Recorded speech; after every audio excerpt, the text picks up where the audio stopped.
The snow fell in sheets that winter thick, chemical-heavy flakes that hissed when they landed on the aluminum rooftops outside Fairbanks.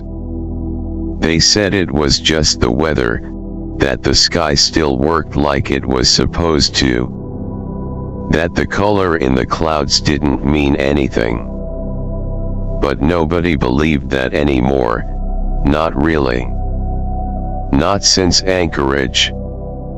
Even in the school books, the war didn't have a start date. It had a slow drift. Border disputes. Shipping lanes gone quiet. Skirmishes in the illusions that no one could prove happened. Trade agreements signed in public and broken in private. China said it was America's fault. America said it was China's. The rest of the world tried not to look. Somewhere deep under Arlington, a meeting ended without applause. Men with hollow eyes and black folders shook hands and didn't speak. One of them, a woman from Vault-Tech with a doctorate no one had verified, slid a document across the table. It was short. 12 pages. One sentence was underlined. Failure to prepare will be indistinguishable from surrender. By the time the first fuel riots hit the East Coast, cameras had stopped rolling. They still showed flag-wrapped briefings and handshakes between CEOs, but the sound was never live. They muted the screams. Out west, construction started on Vault 26, buried beneath the White Mountains. No public statement. Just contractors who never came home. People began to notice small things, train stations with no arrivals, new fences where the grass had barely grown back. A man in Las Vegas claimed to have seen a child disappear into a billboard, but no one listened. They said he drank too much. They said he wasn't a reliable source. The president called for unity. His voice cracked on the word hope. Behind him, a general in full dress uniform never blinked. In 2066, China embargoed thorium exports to retaliate for the Alaskan occupation. American analysts called it posturing. 3 months later, a black site in the Rockies sent out its last transmission, no coordinates, just one phrase on a secure line. We're not alone in the dark anymore. The first grab pulse registered in 2068. Just a flicker. Just enough to knock a satellite off its axis and scramble signals in 5 time zones. NASA denied it. Robco blamed solar interference. But up in orbit, one astronaut's log noted something strange, a radio frequency that echoed before it played. Cities changed without being told. Roads closed for maintenance that never ended. Civilians disappeared into relocation programs. No one ever saw them again, except in dreams, standing on the street in the same clothes, unmoving, staring at the sky like it was counting down. By 2071, America stopped pretending. Defense budgets swelled past the size of nations. Vault-Tech opened a headquarters in Shanghai, then quietly shuttered it a year later. The offices were left intact. Everyone inside was gone. People adjusted. They learned to shop in daylight, to stay inside during drills, to ignore the sirens unless they sounded twice in a row. Some called it peace. Others called it the edge of a knife. In a suburb outside Pittsburgh, a father taught his daughter how to filter water from rain gutters. She asked why. He didn't answer. The headlines never read World War. They said things like "Strait dispute escalates," or "President condemns aggression, calls for patience." On television, anchors smiled with glassy eyes. On the coastlines, the water pulled back just a little too far. By 2074, rumors spread of something found on Mars, an object beneath the red dust, not shaped like anything human hands would make.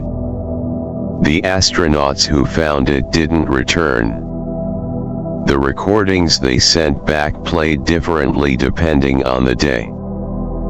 One said, "We've opened something." Another said, "Time's wrong up here." The last one only whispered, "Help us." It was never confirmed. It didn't need to be. In the final months before 2077, people walked a little faster. They bought candles and canned food, even when no one told them to. Emergency broadcasts came more often. Fewer names were read aloud on the news. School was suspended for infrastructure assessments. Teachers didn't come back. And in hidden bunkers, deep below the surface, green lights flickered on above steel doors. Some locked from the inside.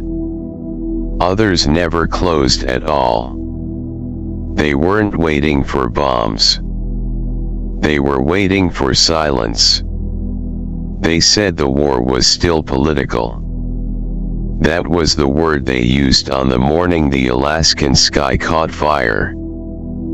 Not nuclear, not first strike, not even confirmed hostile incursion. Just political. Even as Anchorage's outer districts turned to ash under orbital kinetic rods, no flash, no fallout, just thunder and ruin, the networks insisted it was a measured response. The president didn't flinch. His hands shook, but he didn't flinch. The survivors weren't so careful. Satellite footage showed a woman sprinting barefoot across the tundra with her child, both of them glowing from phosphorescent dust that nobody could explain. The footage aired once. Then never again. In 2075, Vault-Tec began quietly accelerating all pre-existing Vault programs. Construction doubled. Then tripled. New sites were authorized without oversight. Vault 117 was excavated beneath the old Potomac shipping yard overnight. Witnesses said the cranes moved on their own. They said the workers' faces didn't blink when it rained. A Vault-Tec internal memo later intercepted, never authenticated, read: "Activate seeding vaults before full destabilization. Early entries preferred." The illusion of survival is its own form of control. No one on the surface ever heard those words. But somewhere deep beneath Seattle, a family of 5 was led through a steel door by a man in a clean white lab coat. He said it was temporary. He said it was just a drill. That was the new word, temporary. By then, major population centers were quiet zones. Mandatory check-ins. Rolling blackouts. Martial presence in all federal cities. Citizens carried radiation trackers on their wrists even though no bombs had fallen. Not yet. In Kansas, the sky cracked open one evening, 3 thunderclaps, but no lightning. Phones died. Birds flew in circles for hours. A farmer watched his field burn in perfect lines and said nothing. His son recorded it. The footage showed something moving just behind the smoke, slow and circular, like a thought forming. No one could agree if it was real. It didn't matter. That same year, a quiet treaty collapsed in Beijing. Diplomats vanished in mid-session. Vault-Tec stock surged to an all-time high the next morning. West-Tec halted public FEV trials, but internal labs went dark instead of dormant. Researchers stopped sending reports. One message leaked: they're not mutating the virus. The virus is mutating them. Still, the world didn't end. The World Court convened in Zurich to discuss resolution. 3 minutes into opening statements, the building collapsed on live broadcast. No detonation. No seismic activity. Just down. Dust swallowed everything. The feed stayed active for 39 seconds before going black. The emergency commentator said it was probably a tragic but unrelated structural failure. And on the very same day, Grav Drive Test 4B succeeded. No one cheered. By 2076, orbital territories were militarized. Not colonies, garrisons. The moon became a staging ground. Mars was a line in the sand. No one admitted the artifact had been moved. But ships passed it. They curved around it, sometimes without adjusting trajectory. One pilot wrote in his log, "I lost time. I came home with salt on my boots." He had never left orbit. On Earth, vault doors began closing for real. Quietly. Selectively. Most citizens weren't told. They received government texts, mandatory shelter in place effective immediately. Follow local guidelines. Trust your system. Some people got the message early. In a town outside Philadelphia, a 17-year-old named Marcus watched his neighbors vanish overnight. No sirens. No evacuation order. Just mailboxes without owners. A trail of footprints in the snow that ended at the tree line. His dog wouldn't go outside after dark. He never saw another neighbor again. 2 days before October 23rd, a rogue AI at a military facility near Cheyenne broadcast a loop on all open bands. Prepare for the soundless hour. Prepare for the light that is not light. If you hear the countdown, it's already too late. The message was dismissed as an anomaly. Vault-Tec denied having any ties to the facility. No one questioned it. Because by then, the vaults were full. Or at least, the ones they wanted to be full. At 8:30 a.m. Eastern on October 23rd, the last train left Boston for the Quincy Quarantine Corridor. It derailed before arrival. 48 bodies were recovered. One survivor, a boy no older than 6, sat at the crash site holding a yellow lunchbox. When asked where his parents were, he said only, "They said the sky was gonna catch fire. But I don't see no fire. Just humming." And an hour later, the world went very still. No fire. No bombs. Just a deep, planetary hush. The vault doors stayed shut. Because silence doesn't trigger a fail-safe. There was a war, all right. Just not the kind they'd promised. No mushroom clouds. No midnight flash lighting up the atmosphere. No righteous fury raining from heaven. Just 100 nations holding their breath, waiting for someone else to press the button. Waiting for the sky to burn so they wouldn't have to live with being the first. Nobody had the balls. They'd built the bombs. Spent decades designing them, worshipping them, running drills around them like religious processions. Vault Tech called it preparedness. The Enclave called it continuity of governance. Civilians called it whatever made them sleep better. Deterrence, diplomacy, MAD. A theology of annihilation with 100 acronyms for mercy.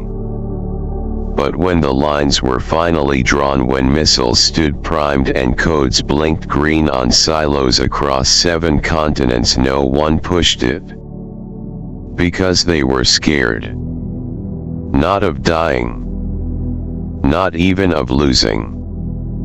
But of being the one who history pointed at. The one who ended the world, not with conquest or strategy, but with a button and a panic twitch.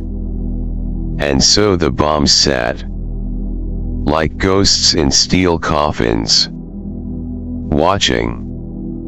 What came instead was worse.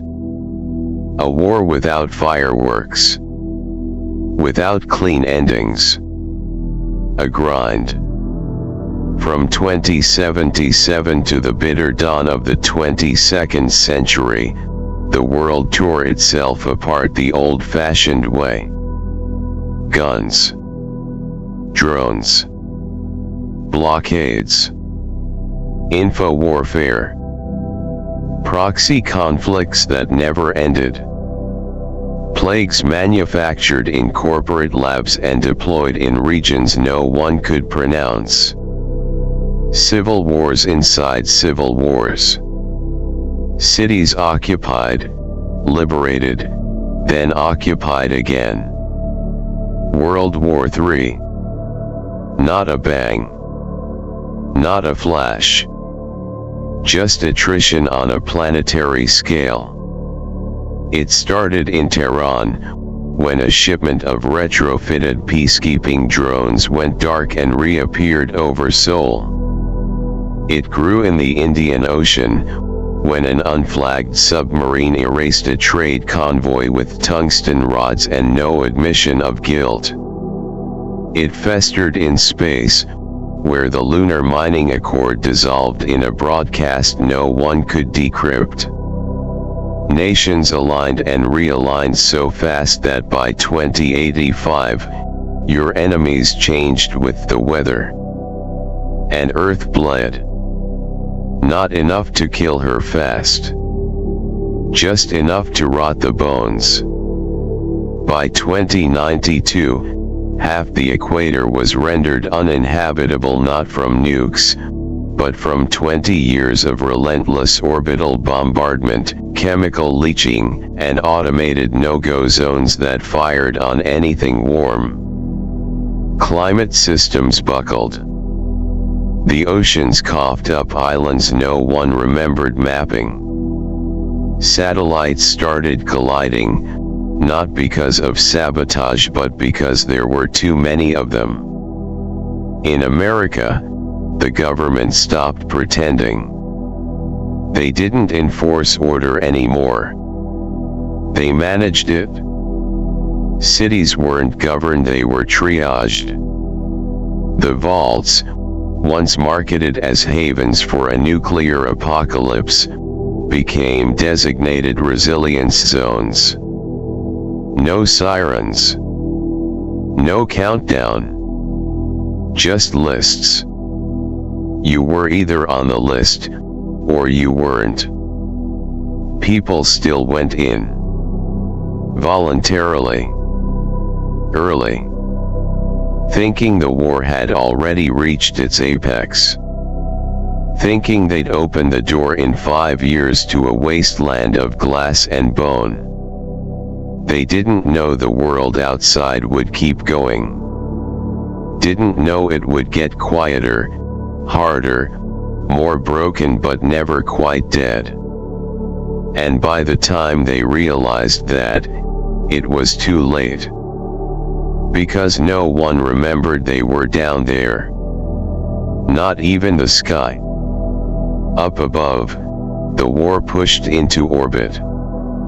Then past it. They took the grav drive born from stolen tech on Mars, wrung out of an artifact no one understood, and turned it into a weapon of retreat.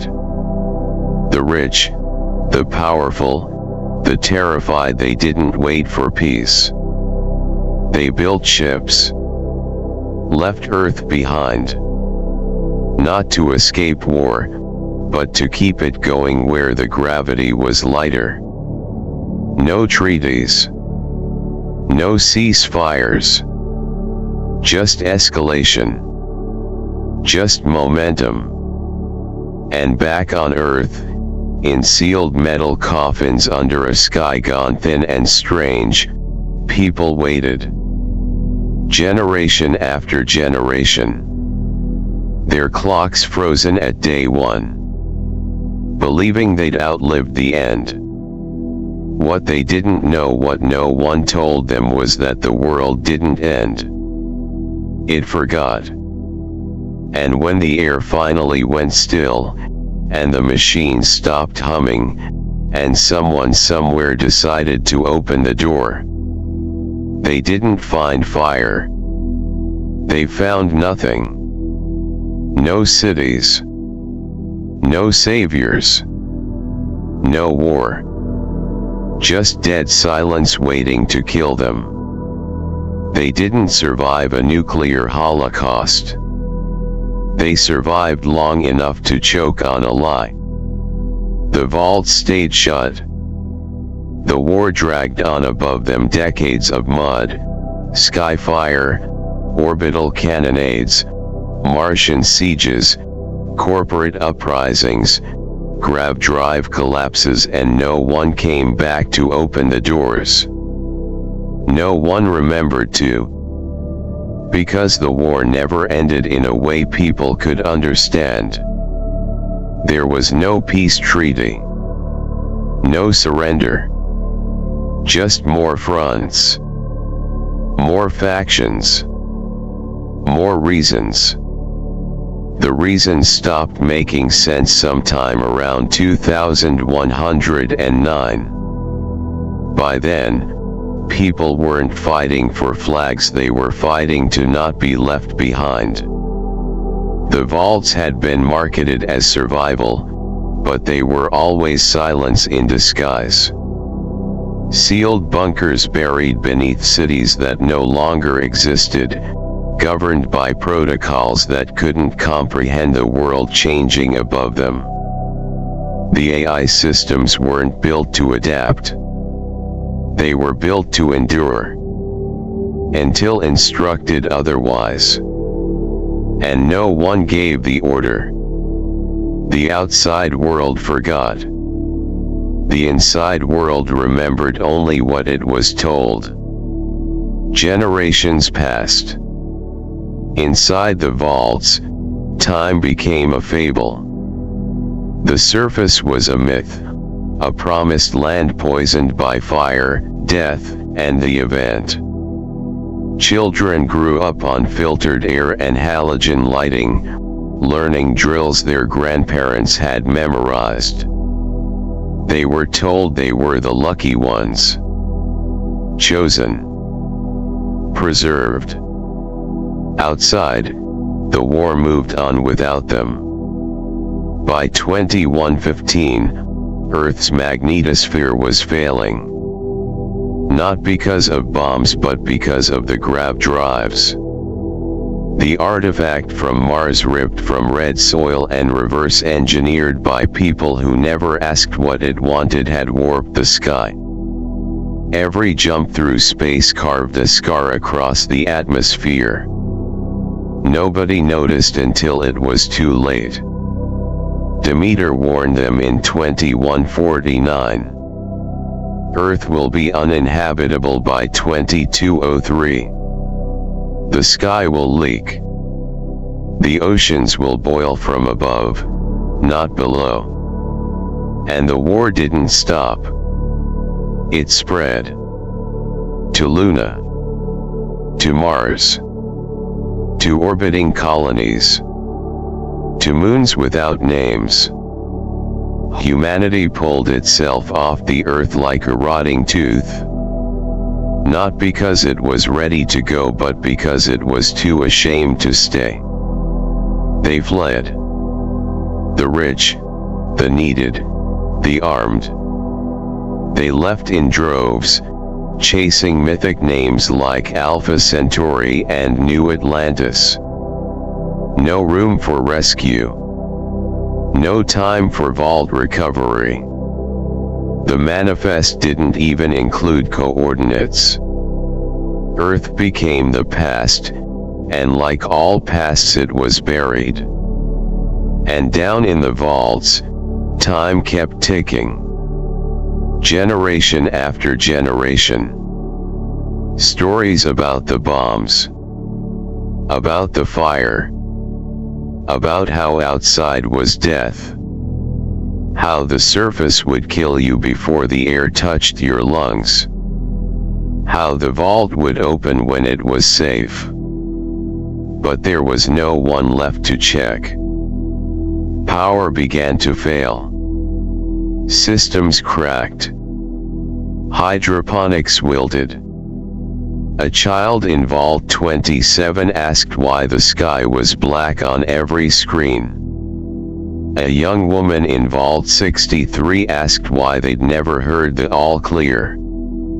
An old man in Vault 14 whispered, "I think we're not hiding anymore.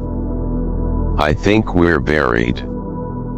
And eventually, someone opened a door. Not out of defiance.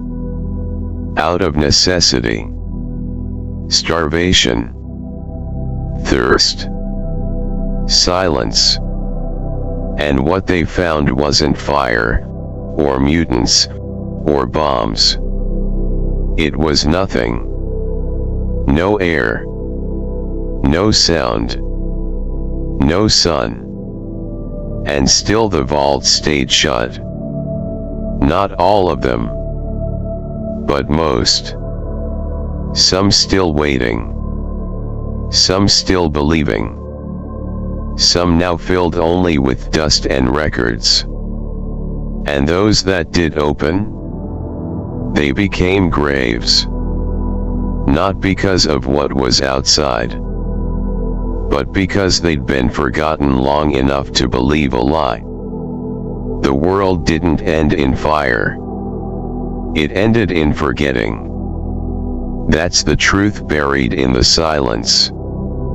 That's the story no one tells. That's the war that never came. They fixed the drives. By 2150, Earth had gone quiet, not from conquest, not from peace, but because everyone who could leave already had.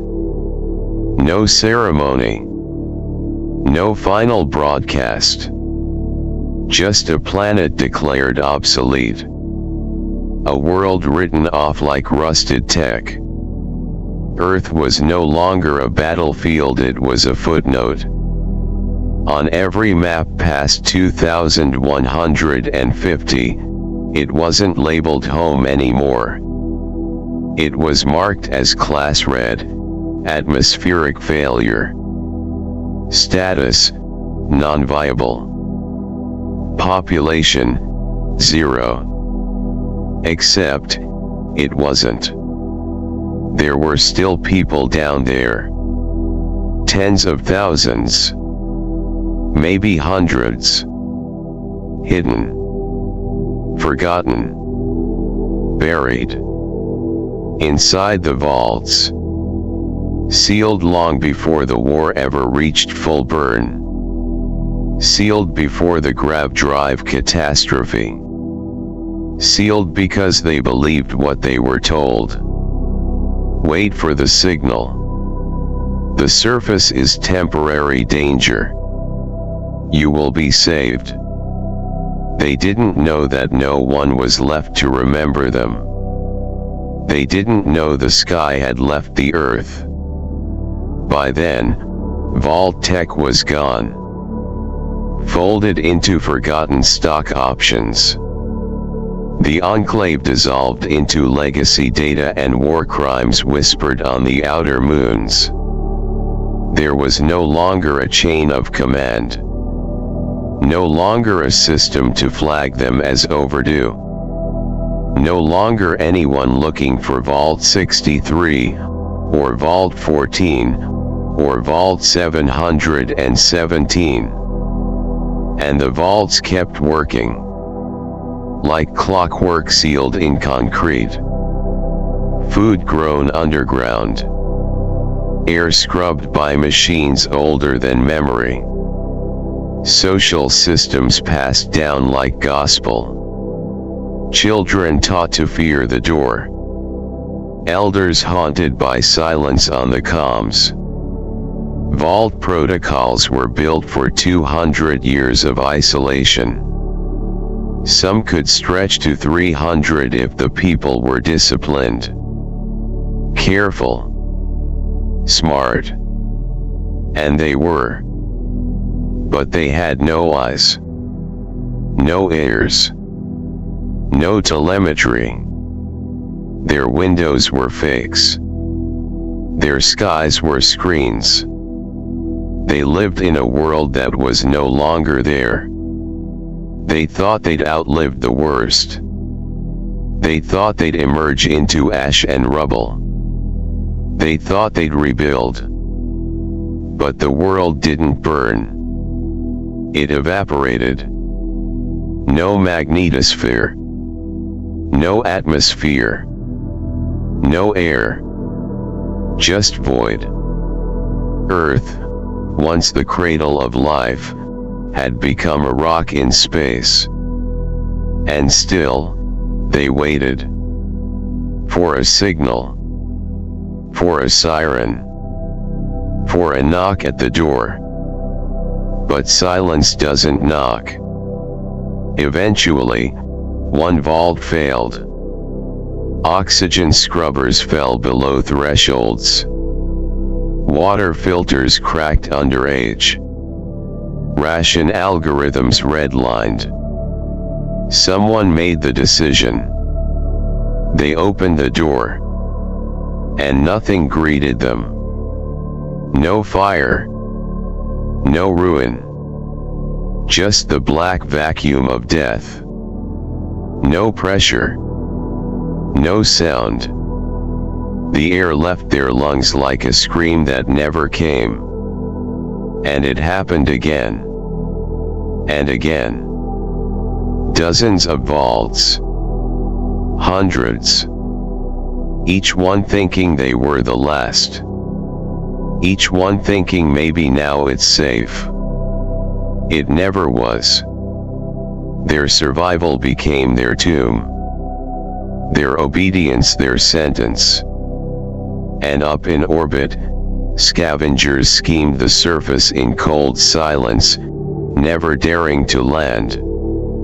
They saw the vaults scattered across the planet like forgotten sarcophagi. But they never touched them. Because Earth was dead. And what's buried is meant to stay buried. There is no war now. No civilization. No salvation. Only locked doors, waiting for a signal that will never come. And behind those doors, people who never knew they died centuries ago. The final tragedy wasn't extinction. It was survival without a world to return to. And so humanity moved on. The United Colonies, born from the old systems, militarized, pragmatic, loyal to survival at any cost. The Free Star Collective, forged in defiance, frontier minds, suspicious of central power, built on dust and resilience. Both rising from the bones of Earth, but neither turning back. The Enclave faded not with a final battle, but with irrelevance. No longer feared. No longer followed. Just another ghost of old Earth politics, rattling in the data banks of deep space archives. No one wept when they were gone. The war, such as it was, became a cautionary tale. The factions built new cities under strange stars.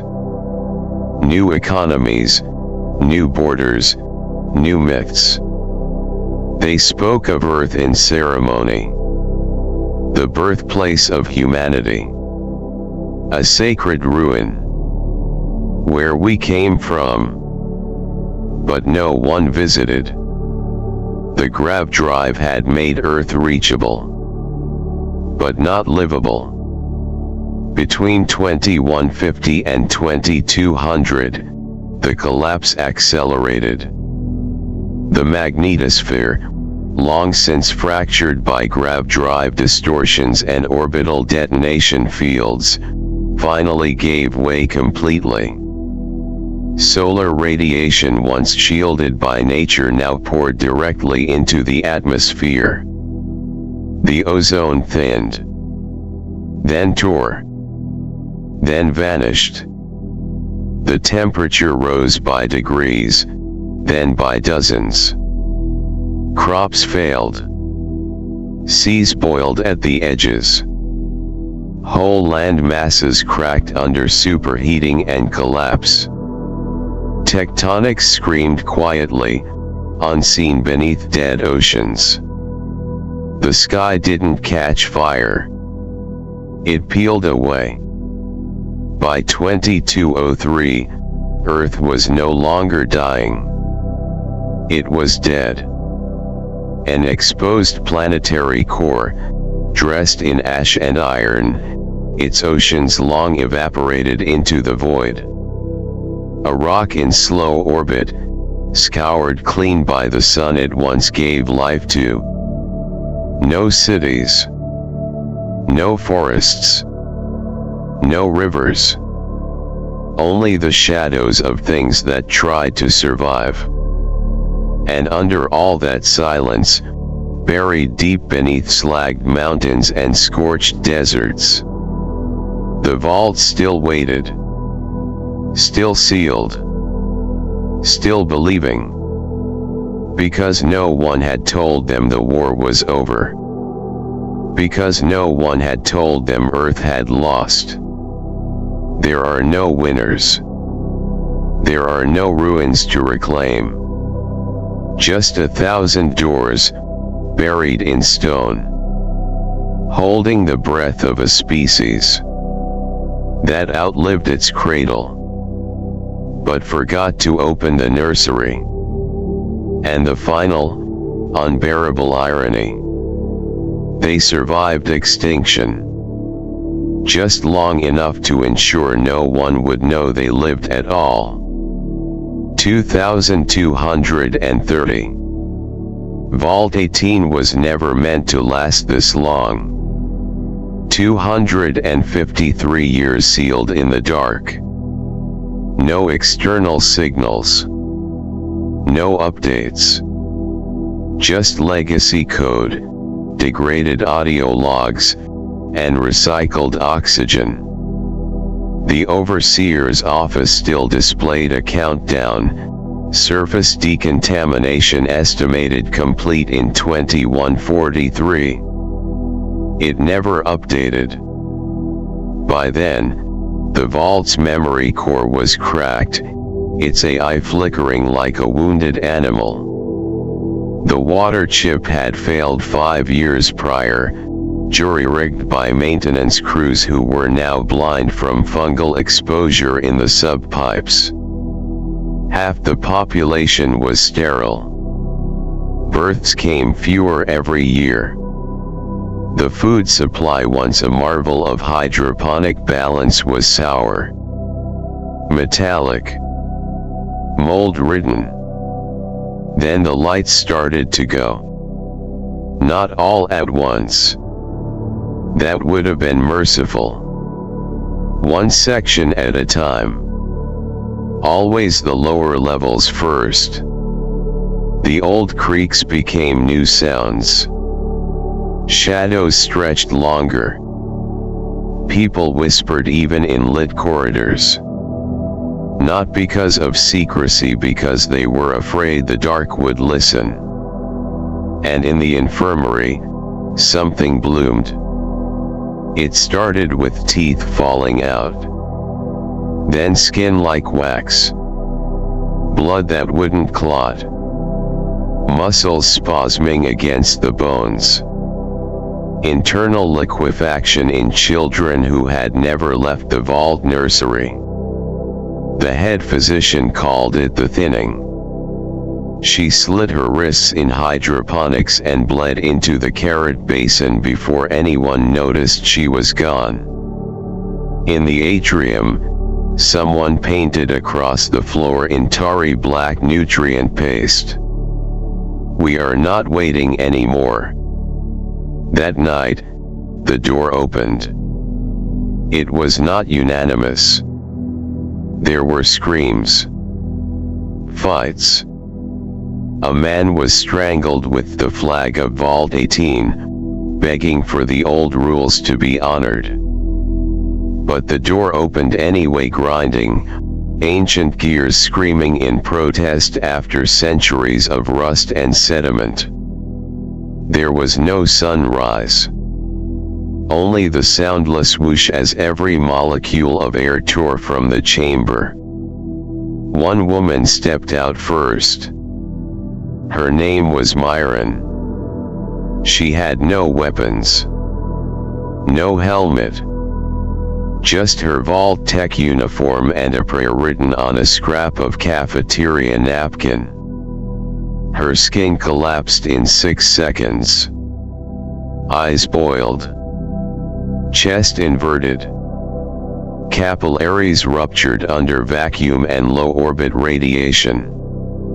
Her body hit the ground without a sound, twisting like damp cloth. The man behind her reached forward, his fingertips touched the edge of the doorway, and he was gone. No drama. Just vapor and meat strings pulled apart by an uncaring sky. Panic was too late. The seal had broken. The vault depressurized like a corpse with its lungs cut open. Doors buckled. Walls screamed. The air fled faster than anyone could run. Faces froze mid-breath. Tongues snapped like old leather. Infants in the lower cribs bloated and burst before anyone could reach them. It took 18 seconds for Vault 18 to die. 2.5 centuries. Undone in less than a breath. A camera, one of the few still powered, captured the last image in the control chamber.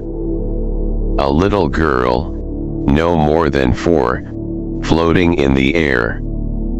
Her hair drifting upward like she was underwater. Eyes wide, looking straight into the lens. Behind her, the sky wasn't blue. It was black. Deep. Endless. Hollow. And so Vault 18 became another tomb. Not of war. Not of radiation. But of hope. The others are still sealed. For now. Vault 42 heard nothing. There was no alarm. No alert. Just a flicker once on the master systems panel in the command core. A green light that blinked red for a moment. Then steady again. By the time anyone noticed, it was already inside. It came through the water. Not a contaminant. Not a toxin. Something older. Something grown. A sludge colony, some mutation of Vault Tech's forgotten mycoprotein filtration long since devolved into parasitic behavior, crawling backward through the pipes that had kept the vault alive for over 2 centuries. The first sign was the smell. Sour copper. Mildew sweet. A burning aftertaste in every mouth that drank from the tap. Infants developed blotches on their tongues. Elders hallucinated black vines crawling on their walls. The chefs in the commons burned through their spice rations trying to mask the taste. It didn't help. It grew stronger. Then came the seizures. Short. Sudden. A twitch in the eyes. A jolt in the limbs. A scream with no breath behind it. Then the voices. People started hearing names whispered through the ventilation grates. Sometimes it was someone they'd lost. Sometimes it was someone who hadn't died yet. And by the end of that week, the water ran black. Command called for level 4 lockdown. No one in or out of hydroponics. The air was cut off. The corridors sealed. 34 people inside. The camera feeds caught them ripping the walls open. Drinking what leaked out.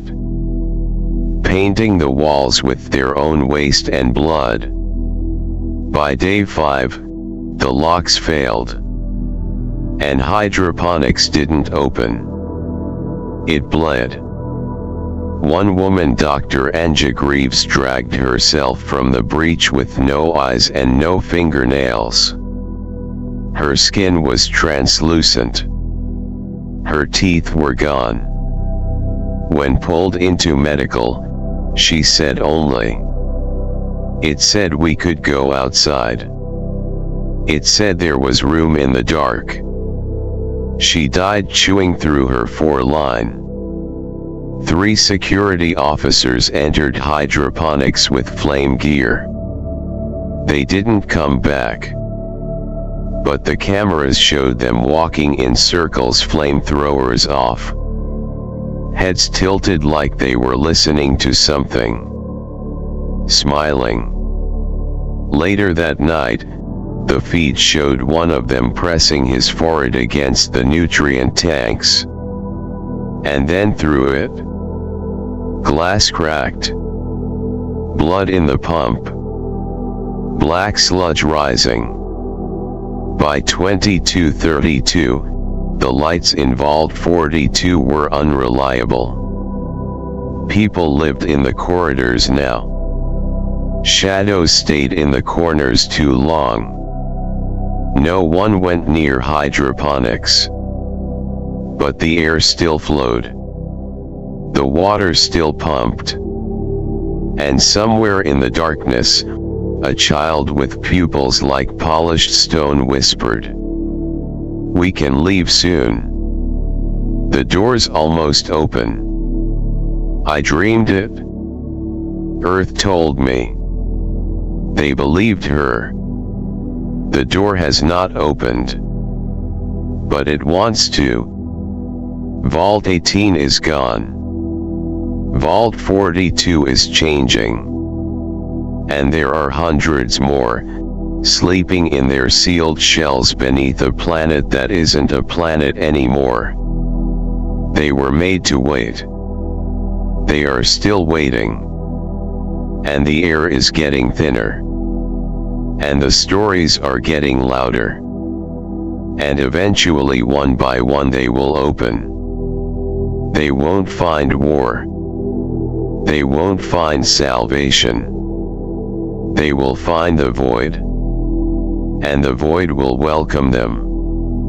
2234. Vault 42 died without warning. No countdown. No screams. No final log. Just an error on a forgotten UC satellite orbiting Earth's corpse. Signal lost. Node 42. Deep Earth telemetry. Offline. The ping was logged, ignored, archived. A dead planet with dead systems. Nothing new. But inside Vault 42, the end was not quiet. It was delirium. The child, the one with the stone-pupiled eyes, stopped speaking 2 days before it happened. She stared at the door like she was listening to music only she could hear. She stopped eating. Stopped blinking. People started copying her. By then, no one drank the water. It drank them. Skin molded. Teeth went soft. Dreams were shared. Entire hallways fell silent, not from fear, from reverence. They wanted to go outside. Even knowing what outside was. Even knowing it meant death. They didn't call it death anymore. They called it joining. On the last day, a ritual took place in the commons. It wasn't scheduled. It wasn't rehearsed. But everyone knew the steps. The door was opened manually. The override code had been etched into a wall in the overseer's quarters in some script no one remembered teaching. It translated to release. We are no longer within. We are part of what is beyond. They marched. Slowly. Methodically. 52 souls, some dragging themselves on ruined legs, others chanting in frequencies just beneath human hearing. Their mouths bubbled with black residue. Their breath fogged against air that no longer existed. They pressed their faces to the steel of the vault door as if it were a mother's hand. And they opened it. No one screamed. They stepped into the vacuum as if stepping into a warm bath. Skin ruptured. Fluids hissed from eye sockets. Lungs imploded. But not one turned back. They embraced the void. Because it had been calling. Because it had waited. Because it was home. The last working camera, still half-lit by flickering backup power, recorded 13 minutes of silence after the door opened. The empty corridor. The windless calm. The soft hum of systems that no longer mattered. then static, then black. Vault 42 didn't die. Vault 42 was taken. No bodies. No warnings. No survivors. Just empty rooms with teeth marks in the walls. Just oxygen scrubbers still spinning until the power ran dry. Just the void, reclaiming its lost children. There are more vaults. More clocks ticking in the deep. More sealed tombs mistaking patience for purpose. But the void doesn't care about clocks. It only waits. And hungers. And whispers. One more door. Just one more. 2236. A long-range probe UC-4470, part of an old deep-orbit drift network, passed near Earth's nightward side and picked up a signal. Not a beacon. Not a distress call. A song. Faint. Warped. Filtered through static and raw and bleed. But unmistakably human. A girl's voice, repeating a phrase over and over in a language not found in any modern UC or Freestar archive. Linguists flagged it as possible early Vault-Tec Creole, heavily degraded. The last translation algorithm gave up after 5 words, but a single reconstructed phrase emerged through phonetic analysis. The dark is deeper now. We remember the stars. The satellite logged the broadcast. It was ignored. Written off as anomaly. Earth was sealed. No mission directives for dead zones. No curiosity budget for ghosts. But down beneath the salt-cracked plains once known as Illinois, Vault 77 stirred. Its systems were intact. Its AI still functional. The lights still worked. But the people were wrong.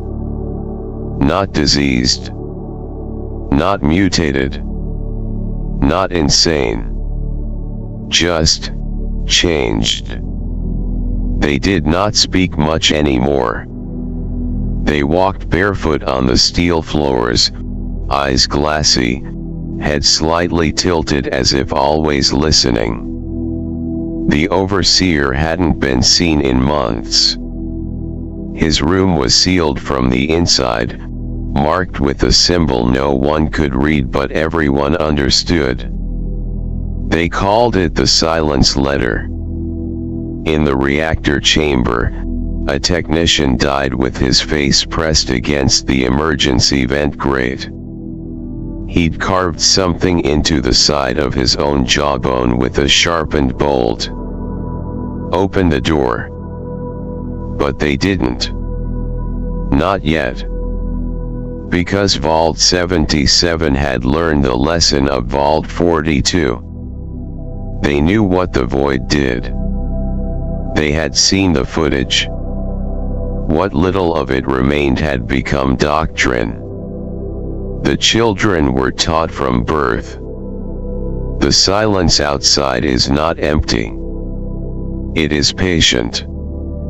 It waits to be worshipped. So they waited. They built a shrine at the main bulkhead. A totem of worn shoes, old lunch trays, bits of hydroponic tubing twisted into the shape of a spiral. No one claimed to be its architect. But no one dismantled it either. And in the corners of Vault 77, things began to unfold. Not creatures. Not mutations. Ideas. Dreams shared between people who never spoke. names known before birth, coordinated sleep patterns, children waking up speaking in frequencies too high for the ears to register, but strong enough to kill every small insect in the walls. Something was coming. Not from outside. Not from above. But from beneath. Beneath Earth. Beneath reason. Beneath the thin layer of ignorance that Vault-Tec had installed to protect their subjects. In the agricultural wing, a woman sat alone for 17 days without moving. When she finally stood, her spine curved backward. She bent like a question mark and walked directly into the generator core. She didn't die.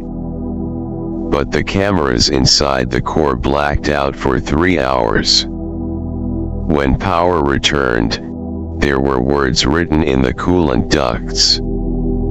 Backwards. Repeating. The sky below. The sky below. The sky below. Vault 77 has not opened its door. But the door is breathing now. It exhales frost. It inhales dreams. And above, in orbit, another satellite registered a fluctuation, just a flicker where Vault 18 used to be. No heat. No light. Just a shadow where a shadow should not be. The void is not done. Vaults 18 and 42 are gone. Vault 77 is listening. And hundreds more still sleep beneath the ruins. The war is long over. But the ritual has only just begun. 2238. Vault 103. Deep under the remnants of the Siberian Divide, buried beneath what was once an unmarked experimental station from the old Sino-American Joint Containment Project. Never listed on Vault-Tec manifestos. No corporate branding. No cries for salvation. Just steel, silence, and survival. It had no culture to remember. No stories of the surface. Its inhabitants were second-generation soldiers bred, not born. Trained to obey the Vault AI and not question the order of things. There were no windows in Vault 103. Not even fake ones. There was no central atrium. No communal space. Just cells, routines, drills, silence. And then something changed. A child #77-1C disobeyed. She stood in the middle of the hydrothermal coolant room during her scheduled sleep cycle. Her lips were blue. Her pupils gone white. The security feed recorded her repeating the same phrase 6,113 times over 9 hours. There's something on the stairs. But there are no stairs. The AI logged the behavior as delusional recursion, flagged it, ordered sedation. But sedation failed. She remained conscious. She watched them as they tried to sedate her. When she finally blinked, 3 security officers collapsed simultaneously, suffering acute cranial hemorrhage. Blood leaked from their ears. One of them scratched his own badge number into the side of his throat before death. No one else disobeyed. Not out of loyalty. Out of terror. Then the stairwell appeared. Not built. Not excavated. Just there, carved into the reinforced wall of the lowest level. Concrete bent. Titanium stress doors pushed outward.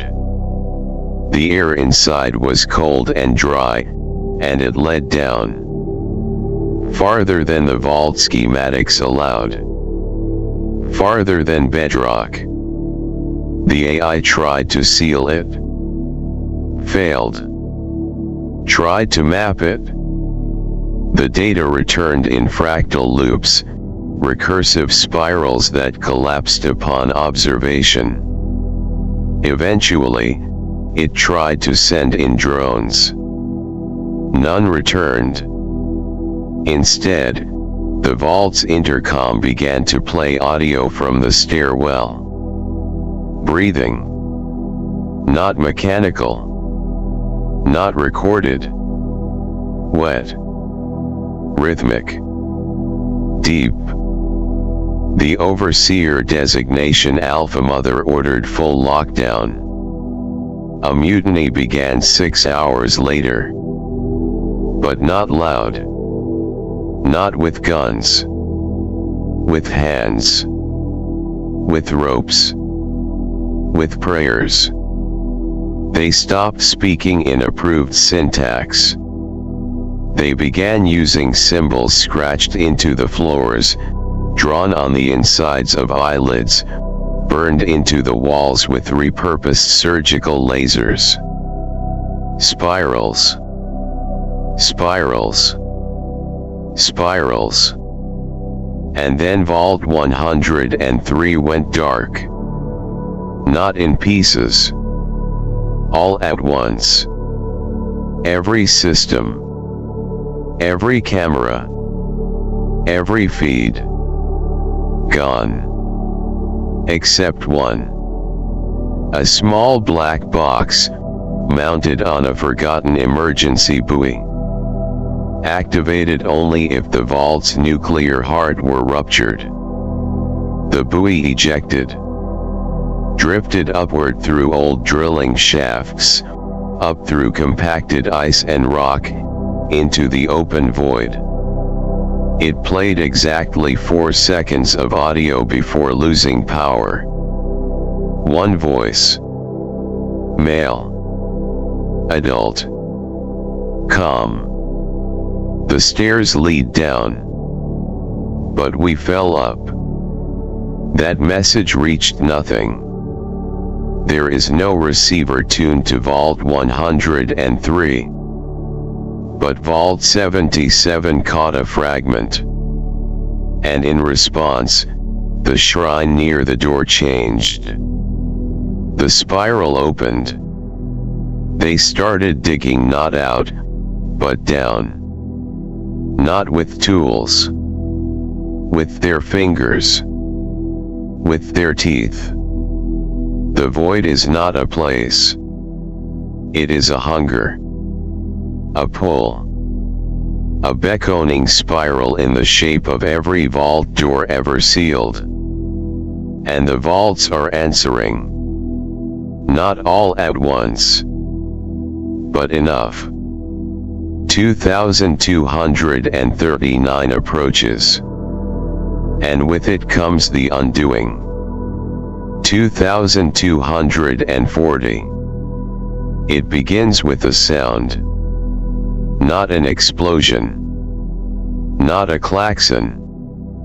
Just a long, low tone. Subsonic.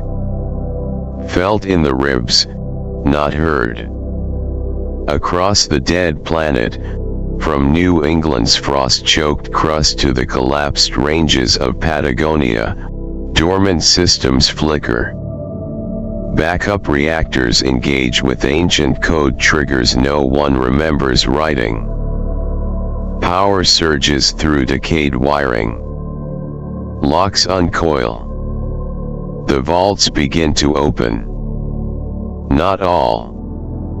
Not evenly. Not by design. They fail. En masse. Vault 39, Chicago outskirts. Internal pressure system shorts during a routine O2 recirculation test. The door seal fractures.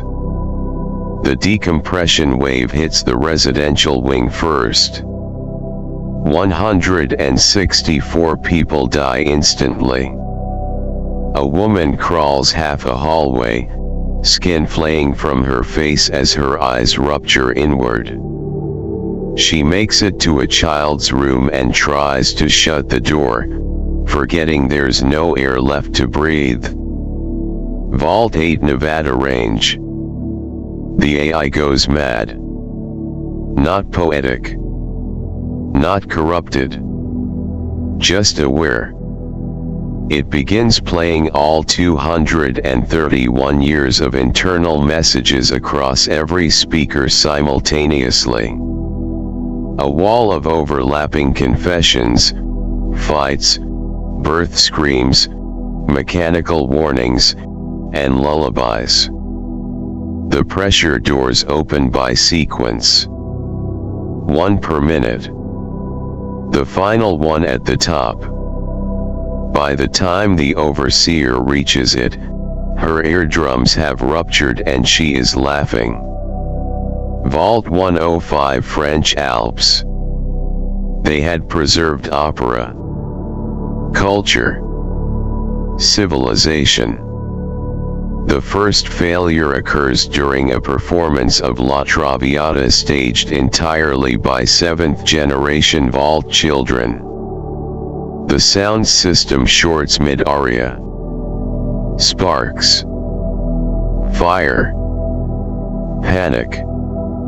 Someone triggers a manual override, thinking it will vent the smoke.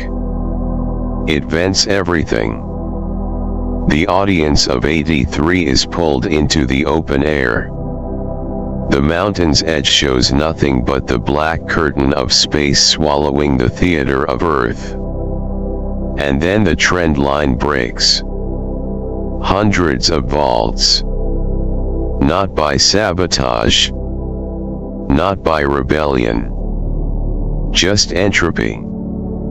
Steel that was never meant to hold this long. Code that wasn't meant to decide anything without human input. Hope that wasn't designed to wait 263 years. In some vaults, the doors don't open all the way. Just wide enough for the air to scream. In others, the people go willingly. They walk out singing. They die in ritual. They call it ascension. They call it return. They call it home. In Vault 211, they file out in single line. Each wearing identical masks made from meal trays and wire. No one speaks. Their footprints end 2 meters past the door, where the first bodies collapse in still grace, reaching forward, toward nothing.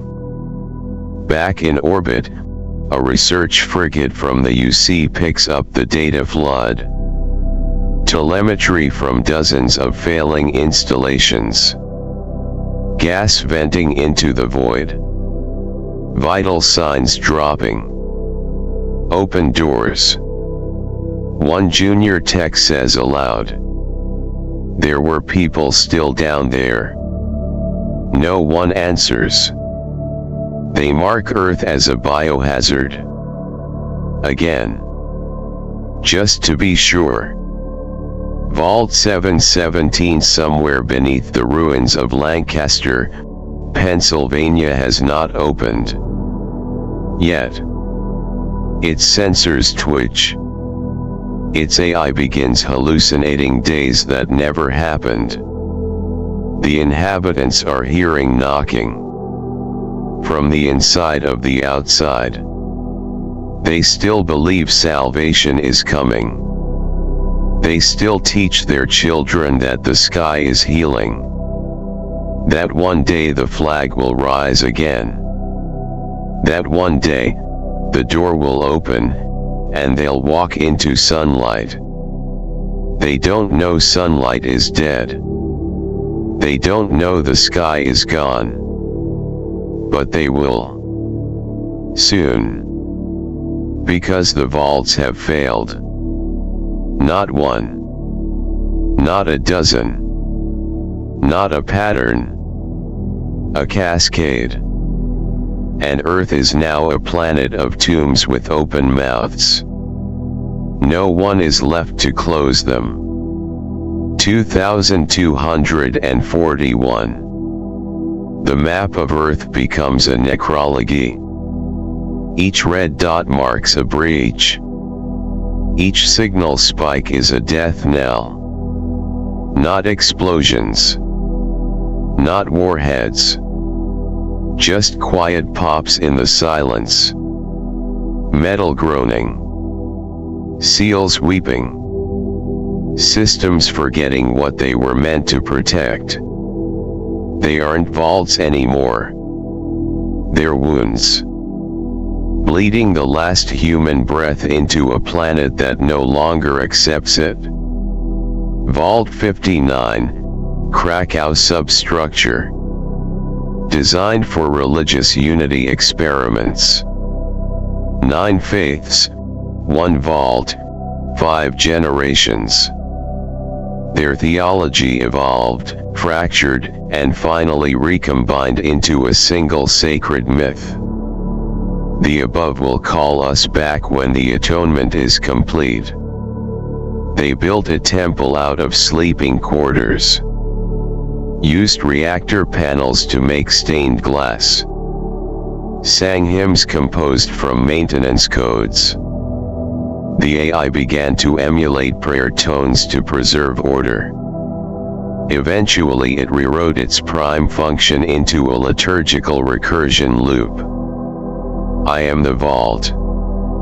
The vault is salvation. Then came the sulfur in the water. Then came the screams in the pipes. Then, one day, the temple door opened of its own accord. They took it as a sign. They gathered robes. Children. Their relics. They stepped into the breach and were sucked into space like grains of wheat. The last camera caught them singing as their eyes ruptured and their blood froze in midair. Vault 91, Nile Bedrock Reserve. Population, 240. Language, gone. Society, reverted. What remained inside Vault 91 was not civilization.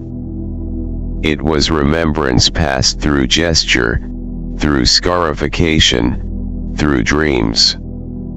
They spoke in whistles. They wrote in ashes. They worshipped the vents. They believed the air was sacred, that the vault walls were alive and required sacrifice to keep breathing. A new infant was left each winter in the central cooling shaft. The bodies were never recovered. The door failed on its own. Not all at once. Just a hiss. A crack. A blink of warning lights too old to obey.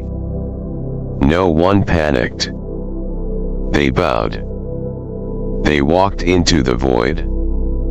They believed they were joining their ancestors in the Great Lung. Inside, the vault kept humming for 3 more days. Then the air stopped altogether. Silence did not enter, it had always been there. Vault 122, South Pacific Sink. Part research lab, part cultural archive. Last transmission. Experiment complete. Cultural drift has produced language unrecognizable to input systems. Behavior suggests cohesion through shared hallucination. They believed they were underwater. Not metaphorically. Fully. They'd constructed their mythology on the idea that the sea had risen to protect them, and the vault was a ship, waiting for the tide to lower. They wore air tanks made from defunct coolant pipes. They swam in dry corridors. They burned lamps to summon bioluminescence. When the door failed, they stepped out into space and swam. Flailing, arms in slow, joyful strokes, mouths open wide in laughter as their lungs imploded and eyeballs boiled. They believed they had returned to the ocean. And in a way they had. Vault 70, Utah expanse. One survivor. An old man. No name. No data. Rescued, if that word even means anything, by a Freestar archaeological team illegally skimming Earth's crust for salvage. They found him in a suit made of scavenged insulation, his helmet a melted cooking pot bolted to a plastic visor. He was standing near the remains of the vault, which had burned from within. Everyone else inside had set themselves alight. Voluntarily. In order. File by file. The words "the flame clears the sky" were written on every surface in human grease. The survivor said only one thing, again and again, until his vocal cords gave out. We heard the stars breathing. They wanted in. We let them. He died 11 hours later, smiling, hands clenched tight over his ears. Across Earth, they are opening. Not because of orders. Not because of courage. Because the systems are failing. Because time itself is an enemy the vaults were never designed to defeat. Some open halfway and scream for weeks before pressure finally wins. Others crumble. Some don't open at all, but their people walk out anyway. Because they heard something in the walls. Because they dreamed of a door in the stars. Because waiting was worse than dying. The vaults were humanity's last shelter. Now they are its eulogy. And Vault 717 still sleeps. 2245 to 2290. The age of collapse beneath the skin. Vault 717 continues. It endures in silence, deeper and more isolated than most of the others, carved beneath the ancient sediment of what was once Lancaster, Pennsylvania. Its builders spared no expense. Triple redundant systems. Solar synced clocks. Population stabilization controls that adjusted food rations down to the individual calorie. But they never planned for time. Inside, life continues as ritual. Children are born. Elders are mourned. The vault sings its routines in soft chimes. The populace lives by a creed carved into brass above the dining hall. Survive. Listen. Do not exit without official authorization. There is still faith in the outside. Each generation is told the world above was scoured clean by flame. That they are the last of humanity. That the day will come when the signal arrives. When the light turns green, and the door unlocks, and salvation reveals itself. But the light never changes. And deep beneath the reactor level, under steel layers forgotten by all but the machine archivists, something waits. An object, locked in a vault within the vault. Labeled only as Item 91 in pre-war logs. No citizen knows it exists. It is not Vault Tech. It is older. Smooth. Impervious. Humming, faintly, in frequencies not logged by human instruments. It is a fragment of the armillary. Another piece of the same unknowable structure unearthed on Mars. The one that taught Isa how to tear open space. The one that destroyed Earth's sky. Vault 717 doesn't know what it holds. But it feels it. By 2261, the vault begins to dream. The AI core codename Garden Root starts compiling files it was never asked to process. Messages from vaults long dead. Audio samples layered with data bleed. It begins naming new files with strange poetic phrases. Echo of Spiral Tooth. Songline of the Below Star. Gravity is listening again. None of these phrases are authorized system names. And above them all, a heartbeat. Too slow. Too deep. Not mechanical. Something is responding. Elsewhere, the vaults die one by one. Vault 04, Quebec Ice Ring. Melted from the inside out. Satellite imaging in 2280 shows only a crater and rising steam. Rescue team reports burnt metal twisted into circular spirals, forming a perfect helix 3 kilometers wide. No survivors. No remains. Just an untraceable signal bouncing between ice layers that causes nosebleeds in listeners after 14 seconds of exposure.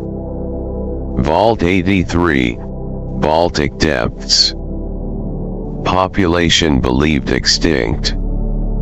Camera logs last 22 hours of activity as a single, unbroken movement. Every resident, standing silently.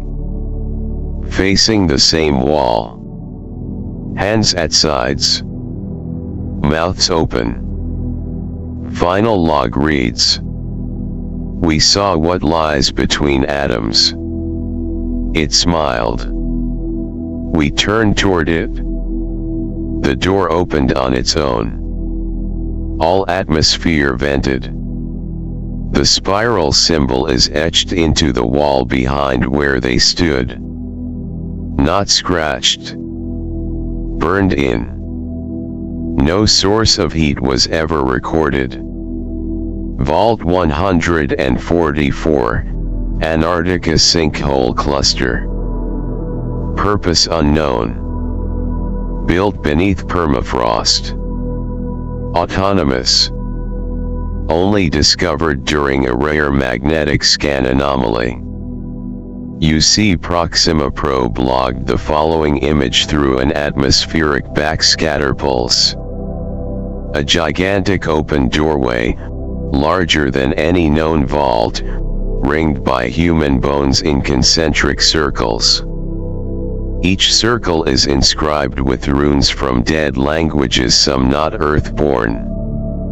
And in the center, a massive metallic object, half submerged in the ice, emitting a gravitational echo strong enough to bend local time measurements by 0.7 seconds per minute. The UC flags it class black. No contact permitted. They do not tell Freestar. Back to Vault 717. 2283. Garden Route begins playing music no one remembers recording. Voices layered in impossible harmony. No language. Children hum it in their sleep. When asked, they say, "It's the waking song." For when the door opens, food production begins to decline. Water recycling slows. No one panics. They believe. Even as systems flicker. Even as lights dim longer each night. Even as a technician discovers the walls are bleeding not blood, but water, salt heavy, leaking from seams that haven't opened in 200 years. "It's okay," a boy says. It means the sky's trying to come in. 2287. 3 young people disappear. Cameras show them walking into a storage sublevel. Door never opens. They are never found. The AI says they were summoned. The door beneath has other doors. No one understands. No one protests. 2290. Vault 717 is functioning. But the people are changing. They speak slower. They smile too long. They gather at night at the sealed central door, not the exit but the lower one. The one no one remembers installing. And in the core chamber, behind 16 blast shields and forgotten security logs, the artifact pulses. Once. Then again. And in orbit, something notices. Not a ship. Not a probe. But something older. Waiting. And across Earth, in the places where vaults have long since fallen, the spiral begins to glow. 2300. No sirens. No alarms. No system warnings. Just the sound of air where it shouldn't be. Vault 717 wakes up wrong. A light flickers in the hydroponics bay. A single leaf on a nutrient vine curls inward, then blackens in seconds. The temperature drops 2 degrees. No one feels it yet. In the control room, Garden Route logs the following. File 717A collapse. Correction. No external authority detected. Fall back to internal protocol. Wait. But the fallback doesn't engage. Because the system isn't failing. It's changing. The countdown clocks stutter. Cafeteria machines dispense only water. Doors that never locked before now seal on their own. The AI repeats a phrase across all maintenance interfaces. Begin reflection cycle. The pattern has matured. The threshold is near. No one knows what that means. But the people begin to gather. Every night. By the lower door. The one with no handle. The one that was never supposed to exist. And that's when the artifact pulses. Louder now. Visible now. It glows in a color that burns the eyes, not in brightness, but in shape. The shape of something trying to remember what it once was. The pulse sends feedback through the grid. Power shorts in C-Wing. Lighting fails across medical. The archive core dumps its records, flooding screens with thousands of vault entries that don't belong to 717. Logs from Vault 42. Audio from Vault 18. Final footage from 103. Screaming, then laughter. Spiral after spiral after spiral. People stop eating. They begin drawing. Spirals on their clothes. On the walls. In their skin. The overseer Marla J. Eshelman, 7th generation, locks herself in her quarters. She begins whispering into the air ducts. I saw a hallway last night. No walls. Just mirrors. But they didn't show us, they showed something else. And it was watching. Maintenance drones fail. Security systems stop recording. The AI no longer responds to commands. It simply repeats one line, every 3 hours, across all internal displays. Open. No context. No command code. Just open. Then the knocking starts. Faint. From below. No mechanical source. No seismic activity. But it happens at 3 a.m. system time every night. 7 knocks. Always 7. Then silence. Meanwhile, above Earth, a Free Star Patrol ship, passing close to orbit, intercepts a low-frequency pulse. Not a message. Not a beacon. A call. Deep. Woven with ancient grav drive harmonics. The ship's comms officer has a seizure while trying to isolate the signal. When she wakes, she draws a spiral on her forearm in her own blood and whispers. It's reaching now. It's ready. Back in Vault 717, the people begin preparing. They don't know why.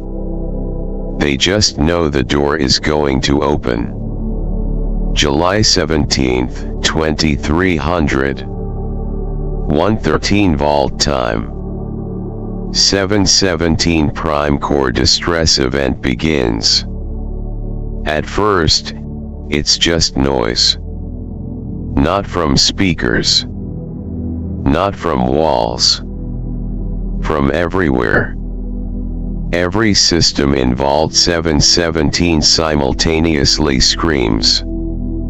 A raw, mechanical howl. Not an error code. Not a fire alarm. A voice. One long exhalation like a breath held for 3 centuries, finally released in agony. Lighting strobe blinks in seizure pulses. Doors slam open and shut, pinching fingers, breaking bones. The climate system roars to furnace heat in one wing, sub-zero in another. The residents panic. There is no protocol for this. No broadcast. No instructions. Children run barefoot through halls that are warping, twisting, groaning under pressures the structure was never meant to bear. Sparks rain like fireflies from ceiling grids. A man is crushed in a collapsing stairwell. 2 engineers are flash-boiled when the water reclamation lines rupture at full pressure. A family of 5 locks themselves in a closet, arms around each other, praying it floods with blood that isn't theirs. And still the screaming doesn't stop. "We see you." Those words appear across every surface. On doors. On food dispensers. On skin. A girl rips open her shirt and finds the phrase etched into her ribs from the inside. She screams until her throat splits. No one hears her over the howling walls. In the chaos, a child breaks from the crowd. No name. No designation. A skinny shadow in 2 big shoes, eyes wide, moving not in panic but like he's drawn. He moves through the failing vault with uncanny instinct. He dodges a collapsing ceiling tile. Slips past a vent-bursting flame. Others don't see him. He's not with them anymore. He makes it to the artifact chamber. It opens for him. No code. No clearance. Just a hiss of warm, breathing pressure. The lights inside aren't artificial anymore. They're color. Raw. Living. Bending around corners that shouldn't exist. The artifact floats now. No longer bolted. No longer dormant. It's awake. And as the boy enters the chamber, it sees him. Not with eyes. With recognition. The hum shifts. And the vault pauses. For one moment, the screaming stops. But then, a fool opens the upper door. His name is lost.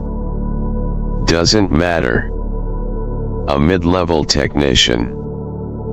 Face burnt from a failed panel. Eyes wild. Blood in his ears. He's screaming about escape. About getting out. About how the surface can't be worse than this. And he forces the override.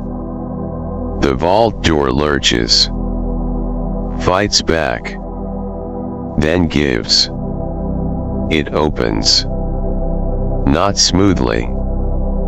With the sound of metal shrieking in protest. What floods in is not air. It's absence. A suction of reality.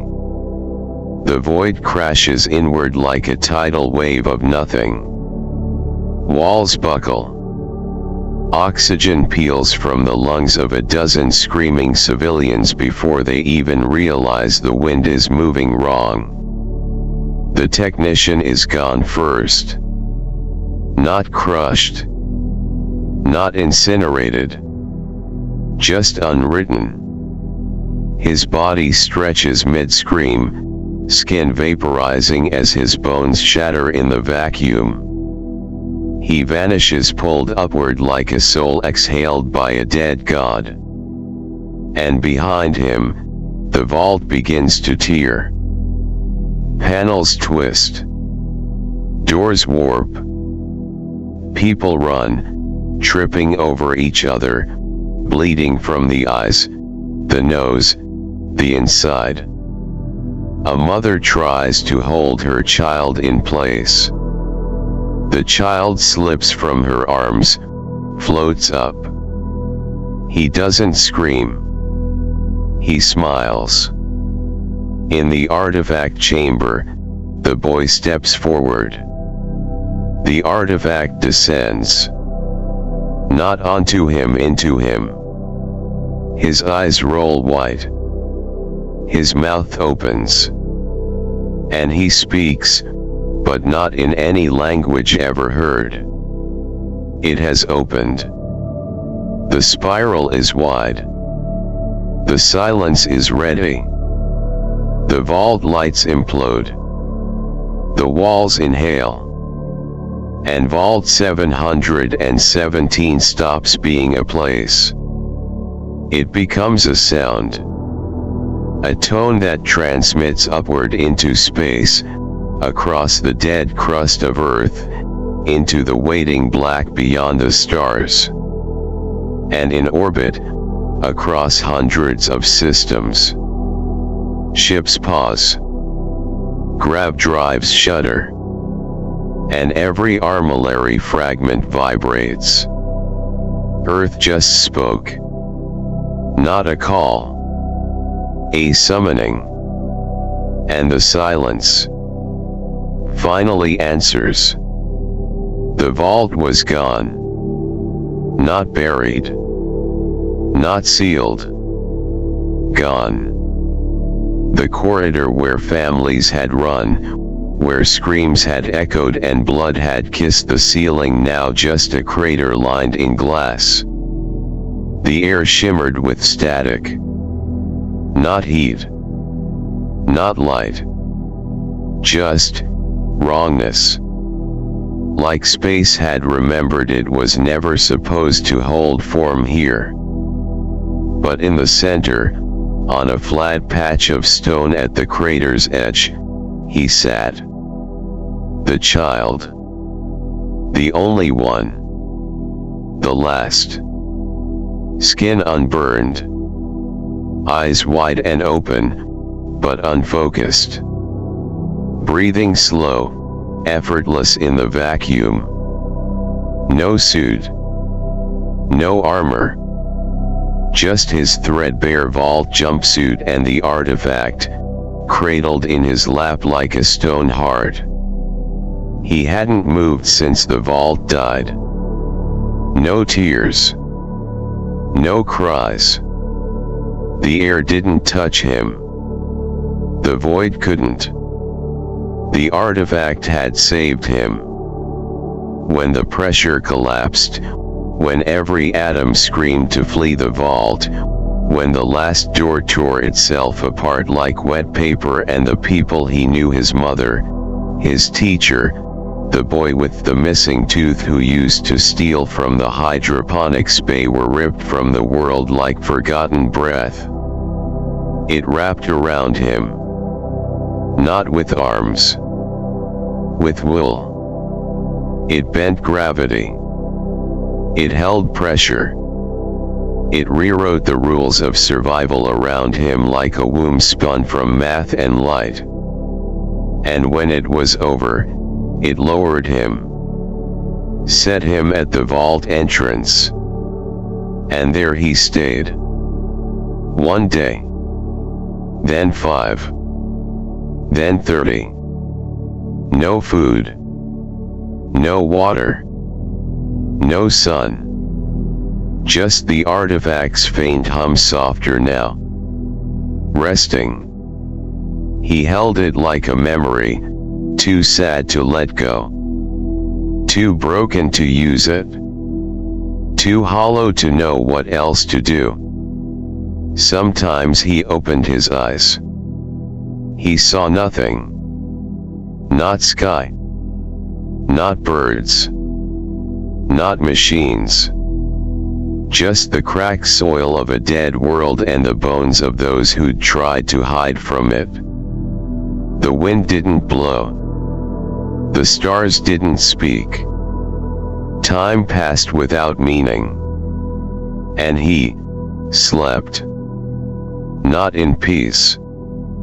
Not in comfort. Just in stillness. He was the last boy on Earth. And Earth had already stopped listening. Somewhere, light years away, sensors flared. Astrophysicists whispered about frequencies folding inward. Pilots felt their drives skip like hearts stuttering. The armillary pieces hummed in unison, as if remembering what they used to be. But Earth was silent. Earth had said what it needed to say.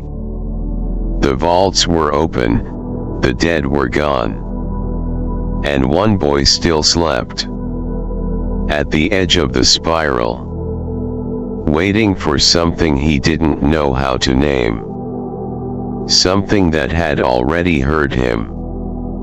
He had been asleep for an unknowable stretch, days, weeks, maybe longer. Sleep wasn't the right word anymore. It was hibernation without purpose. Existence on pause. He didn't dream. The artifact wouldn't allow it. Only that hum.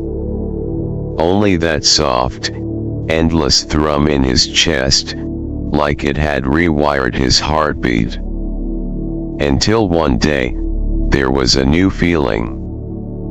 Fingers. Pulling at the artifact. Gentle, hesitant, like someone reaching into a fire, not sure if they'd burn. His eyes snapped open. For the first time in months, his lungs pulled air, not because he needed to breathe, but because it felt right. And above him, a face. A woman. Blonde hair tucked under a helmet. Pale blue eyes wide with something between wonder and horror. She stumbled back. He's alive. Others were behind her. 3, maybe 4. Dust cloaking their boots. Suits pressurized and old, patched with loving hands.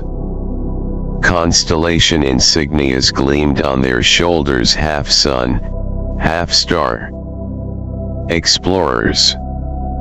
Historians. Artifact seekers. He blinked at them. Then looked at the artifact still cradled in his lap. Warm. Silent now. But awake. Always awake. The blonde woman stepped forward again, her voice shaking. How are you breathing out here? There's no pressure. There's no atmosphere. Who are you? He sat up slowly. Felt his joints crack, but not in pain. Just old skin. Old time. His voice was small when it came. Rusted from silence. I live here. They looked at each other uncertain, exchanging whispers. He's not from one of the colonies. He's not listed on any vault recovery manifests. There's no way. How the hell is he still? One of them, a younger man with a day top hat and a disbelief too sharp for his own good, leaned in. What's your name, kid? The boy looked at them. Felt the name rising like smoke from the deepest part of his memory. From before the screams, before the artifact, before the door opened. He touched his chest, like he'd forgotten it wasn't written there. Then, softly, with all the sadness in the world bundled into 3 words. Johnny. Johnny Vanjik.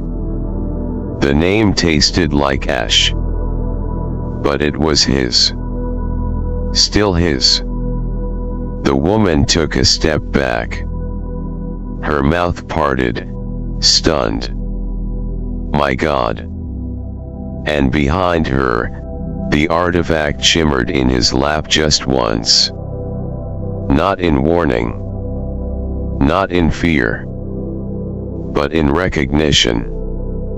Constellation had come to find a relic.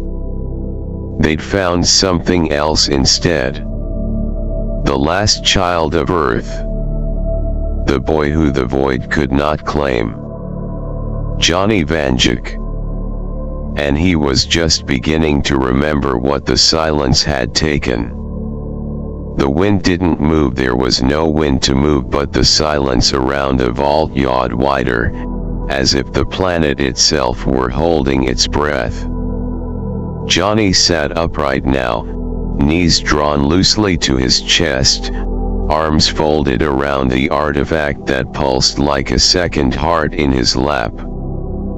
The Constellation crew stood in a half-circle around him, boots half buried in the dust of a world long dead.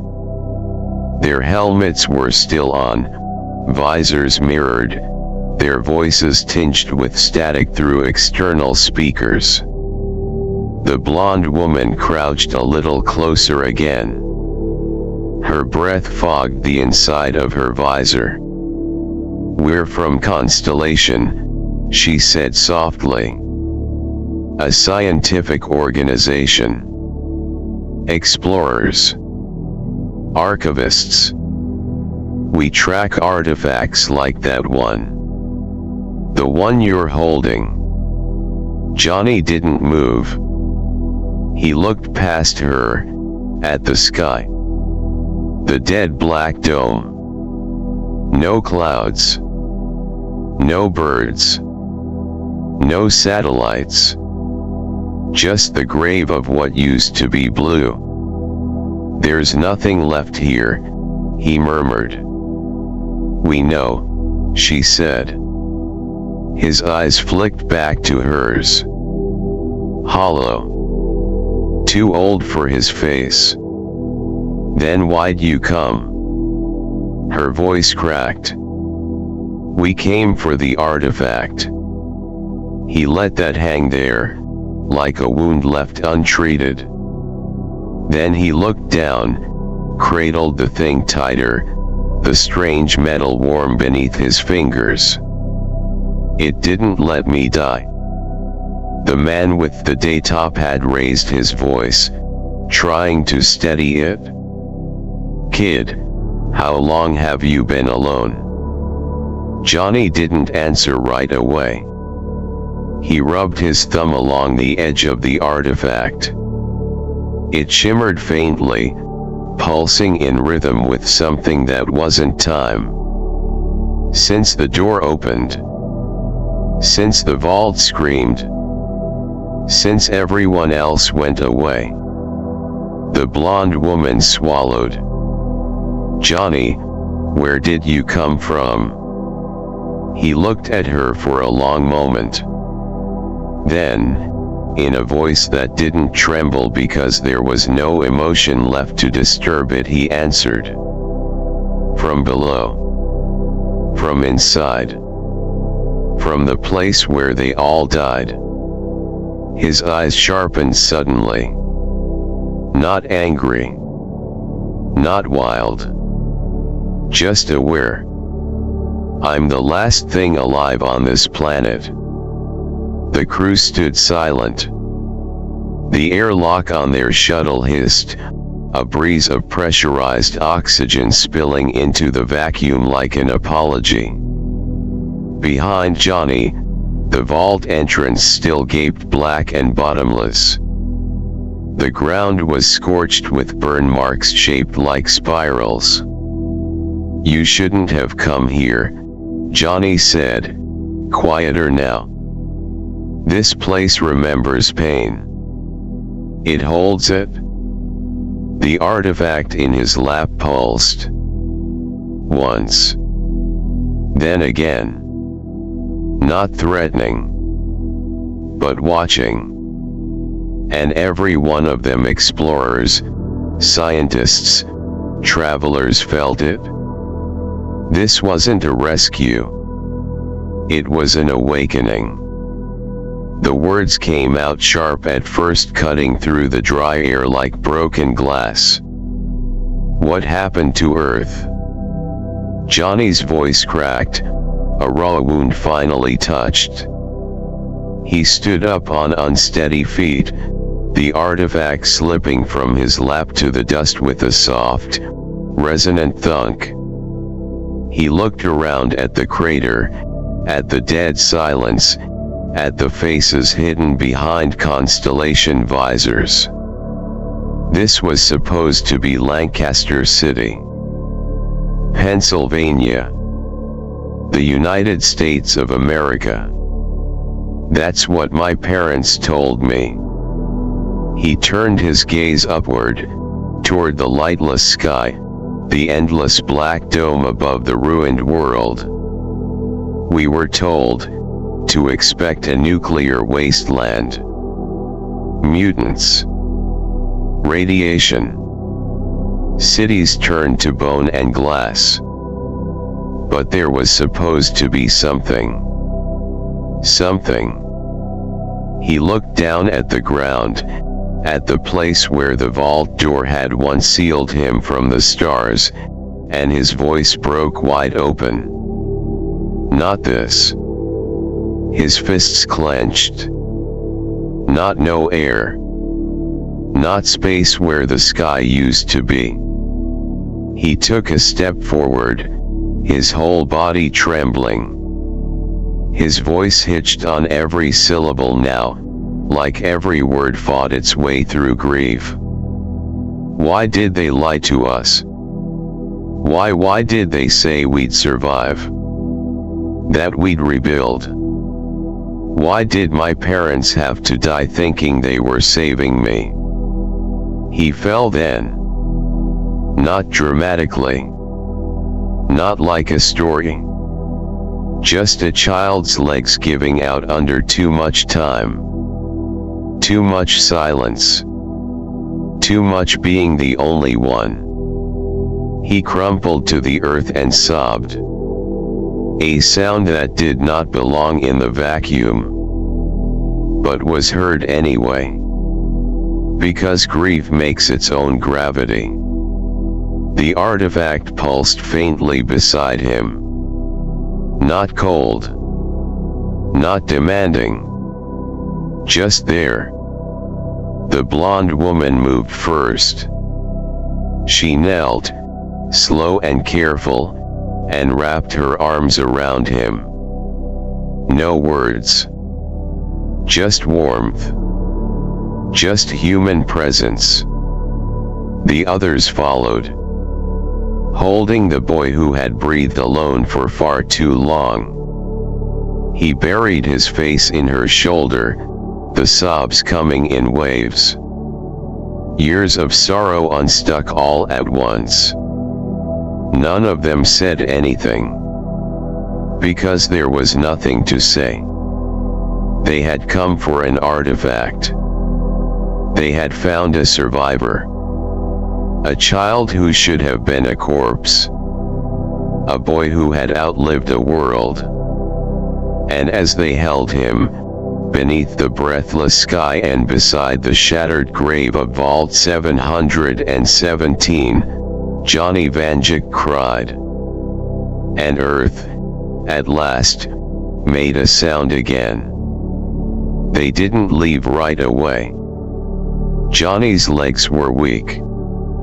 His body hadn't truly stood under gravity in months, maybe longer.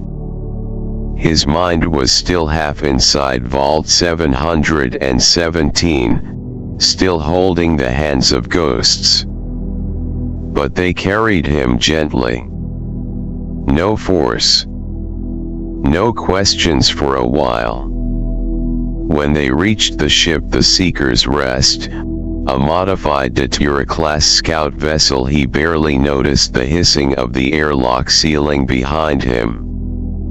He didn't even react when the artificial gravity reoriented his limbs. He just sat, curled on one of the padded benches, silent and hollow-eyed, holding the artifact against his chest like a child with a fevered pet. It was Sarah Morgan who finally sat across from him, removing her helmet. There was no captain's tone in her voice. No protocol. Just tired warmth. "Johnny," she said, slow. "You deserve to know the truth." He didn't speak, but he looked up. His face was streaked with dried tears, eyes bloodshot, but watching. She nodded, almost to herself, then tapped the console beside her. A star map unfolded in the air. Not Earth, the galaxy. Pinpoints of light, colored in motion. Arcs, jumps, loops of migration. Barrett leaned against the wall nearby, arms folded, his expression gentler than usual. Vasco stood in standby near the medbay door. Mateo Catrai prayed silently into his folded hands as if asking permission from whatever was still watching. Sarah gestured to Earth on the hologram, dull gray, flagged uninhabitable. "The war never ended in fire, Johnny. Not like they told you in the vaults." She turned to face him fully. "It was supposed to. In 2077, the bombs were ready. Vault Tech was sealing bunkers. The sirens screamed across the world. But no one fired first." Barrett chimed in, voice quiet. Everyone blinked. No one had the guts to start the apocalypse. So the war went on the old way, over oil, air, water. Over pride. Sarah nodded. It dragged on for decades. Earth turned to ashes, not from nukes but from us. Drones, orbital strikes, kinetic bombardments. Resource blockades that starved billions. Then she tapped again. The star map zoomed in on Mars. A blinking red dot. 2130's, a mission to Mars discovered an artifact buried beneath the crust. Something not made by us. Something old. Johnny's hands tightened around his own artifact. Barrett's voice turned grim. "And like idiots, we did what humans always do when they find something they don't understand. We try to use it." Sarah. "That artifact, the one on Mars, was the first piece of what we call the armillary. It let us create the grav drive. The key to space travel without limits. We went from a dying world to the stars in a single breath." She paused. "But the cost."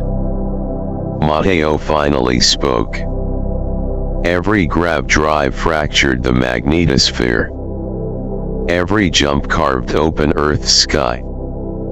And by the time the scientists admitted the damage, it was already too late." Sarah leaned forward, softer now. "Earth didn't burn, Johnny. It suffocated.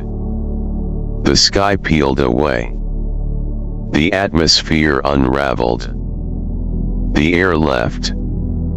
Johnny stared, silent. His lips trembled. "And the vaults." Barrett exhaled. "Forgotten. Buried. Sealed. All that safety planning? Gone. The war moved on. It moved to Luna. Then Mars. Then the settled systems. No one ever came back for the vaults. They weren't on the evac rosters. There wasn't time. There wasn't room." Sarah leaned close. "Your vault. Your family. They never knew. They died thinking they'd outlast the fire. But there was no fire. Just the silence. And Johnny broke again. Not loudly. Just one quiet sob, shoulders shuddering as the truth landed like a second extinction inside him. Mateo knelt beside him and placed a hand on his shoulder, whispering an old earth prayer not for salvation, but for remembrance. Vasco logged the moment in the ship's record, his tone unusually gentle. Subject Johnny Vanjuk. Human. Male. Age, indeterminate. Last known survivor of Earth. Artifact guardian. Status, recovering. And above Earth, for the first time in 3 centuries, a boy carried hope again. Not for the world that was, but for what might still come. Walter Stroud stepped through the hatch, his stride slower than usual. The usual polish in his tone was gone. No merchant's charm. No velvet-laced optimism. Just grief, tempered by age. He knelt in front of Johnny carefully, respectfully, and placed both hands on the boy's shoulders. They were narrow. Frail. Bones wrapped in skin that had forgotten sunlight. Stroud's voice was low, gravel-laced from a life of negotiations, but now it carried only one thing. Humanity. I'm sorry, lad. He paused, steadying himself before continuing. No child should carry the end of a world. Johnny didn't meet his eyes at first. He just kept clutching the artifact, his gaze distant, still seeing Vault 717, the ashes of his parents, the spirals burned into the metal of the dead. Stroud didn't pull away. He gave the boy space to breathe. Then gently, he continued. But you're not alone anymore. You hear me? You're not. Another pause. Let us take you home. Not back to Earth, it's earned its rest. To our home now. To New Atlantis. Johnny blinked, slowly. Sarah smiled through tears. Mateo gave a silent nod of faith. Barrett sighed with quiet relief, watching something begin to unclench in the boy's shoulders. Stroud squeezed just a little tighter, voice soft now, like the whisper of wind through leaves long dead. It's a living planet, Johnny. With water. With trees. With people who care. I promise you, seeing it, breathing it, it won't erase the pain. But it'll make it worth living through. For the first time, Johnny looked up into his eyes. And this time, he nodded. Not because he understood, but because he needed to believe something was still worth following.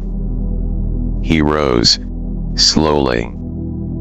Stroud helped him stand. Sarah took the artifact, cradling it with reverence, as if it were not just a key, but an heirloom. Barrett hit the helm, prepping the jump sequence. As the Seeker's Rest pulled away from orbit, the dead Earth grew smaller in the viewport. One boy watched. The last living soul from a world that forgot him. And ahead, a new sky. New Atlantis. Green. Alive. Waiting. And Johnny Vanjik, the child of silence, the one the void could not claim, began again. As the ship breached New Atlantis' atmospheric boundary and coasted toward the landing platform, the view outside the cockpit transformed from void black to verdant blue. Green ridgelines rose in the distance, veined with rivers and sunlight. Towers of glass and steel shimmered above lush canopies. Transit trams cut across the skyline like silver veins. Life, unmistakable and humming, bloomed in every direction. Inside the ship, the crew was quiet. Johnny stood in the loading chamber near the airlock, suit freshly sanitized, the Vault Tech 717 patch on his chest, a relic more alien than the stars they flew through. He stared at the window like it was a lie. His feet felt wrong on the ground, like gravity hadn't agreed to let him walk here. Sarah adjusted her jacket, eyes flicking between the display and Johnny's frozen form. She started forward, but Vasco raised a metallic hand gently. "Captain Morgan. One moment, if I may." She nodded, stepping back. The bot turned to Johnny and lowered himself slightly, eye lens dimmed to a softer blue, frame still humming with servo tension. "Johnny." The boy looked up slowly. Vasco's voice was calm, clinical, but somehow kind. "When we disembark, the vault suit will draw attention. The insignia, the age, the impossibility of it." He paused a beat, calculating the pressure in the boy's posture. "People will rush you with questions. Cameras. Curiosity. Confusion. You are not a survivor now. You are a revelation." Johnny's grip on the artifact in his hands tightened slightly. "You are not ready for that yet." Another pause. Vasco stepped forward, standing beside the boy, his tall, armored form casting a deliberate shadow that draped Johnny in quiet protection. "Let me walk beside you." Johnny looked at him, really looked. The polished casing, the etched constellation crest, the softly glowing servos behind the chest plate. But the eyes, they didn't flicker like a machine's. They watched like someone who understood. "They are less likely to approach you with me there," Vasco said plainly. "Humans tend to pause when confronted by something they do not know if they can out-talk." A flicker of something passed through Johnny's face. Not a smile. Not yet. But a kind of thank you in the space between breaths. He nodded. Vasco turned toward the lowering platform, his voice transmitting a final phrase to the rest of the crew as the airlock began its hiss. "I will walk with him. Let the world see the last of Earth with the Sentinel at his side." And when the hatch opened and Johnny Vanjik stepped into the light of a living planet for the first time in over 2 centuries, he was not alone. He was shadowed by a sentinel of the stars. And the city of New Atlantis, unaware of the myth about to walk its streets, took its next breath. Just as the spiral turned again. The wind in New Atlantis hit Johnny first, not a violent gust, but a soft, Real thing. A breeze that smelled like salt and moss, not recirculated coolant or dust-filtered air. He stopped at the edge of the landing pad, stunned. Not by the buildings, or the glimmering transit rails, or the clean-cut citizens walking beneath chrome banners. It was the color. There were colors his eyes had never truly seen. Green that moved. Blue that breathed. Sarah stepped beside him, silent, letting him take it in. Barrett hung back, hands in his coat pockets, giving the moment space. Stroud spoke softly with port authority, keeping eyes off the boy as best he could. Vasco stood rigid at Johnny's side, scanning every face within a 30-meter radius, a silent shield made of steel and voice protocols. "This way," Sarah finally said. Johnny didn't speak, but his legs followed. They took the elevator past the spaceport decks, through the trees that grew in their sculpted gardens, real trees, not grown in tanks. The tram whisked them silently past the mast, past the residential blocks, up to the oldest part of the city. The core. There, surrounded by architecture designed to look ancient, like something that had always belonged, they approached a structure with an open rotunda and a wide, welcoming arch of stars carved in obsidian above the entrance. The lodge. Constellation headquarters. The doors opened without sound. Inside, polished wood floors and warm light greeted them like a memory Johnny didn't own. There were artifacts mounted on the walls. Not just alien. Human. Old Earth flags. Telescope fragments. A scorched data slate labeled, Lunar Colony Alpha, First Loss. People inside stopped talking when they entered. Conversations broke. Heads turned. Then stared. One man dropped his mug. A technician near the map table whispered, "Is that a vault suit?" Another, younger woman clutched a day-top hat to her chest and stepped back. Johnny lowered his head, instinctively bracing for the press of bodies, the flood of questions he'd imagined in nightmares.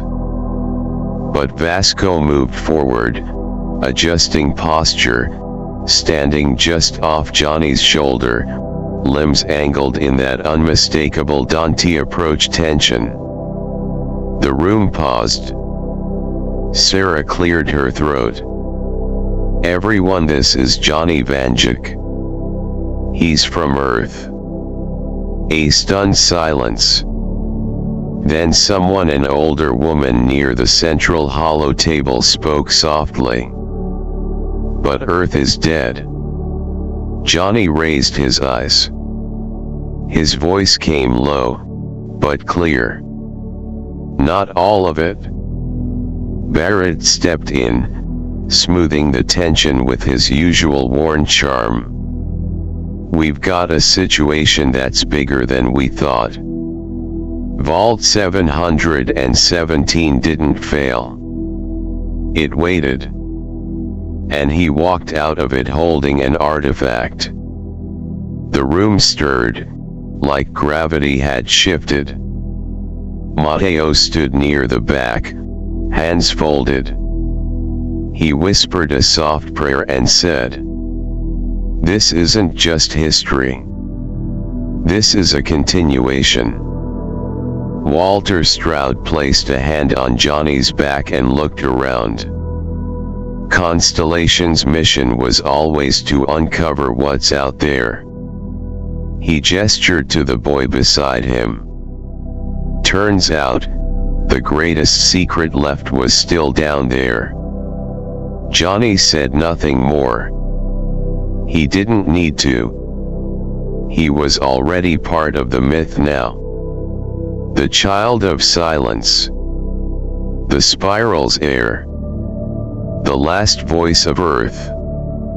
And now he had reached the stars. Barrett pushed off from the far wall with that familiar drawl, but there was no grin this time. No half-joke to cut the tension. Just truth, raw, ugly, and deserved.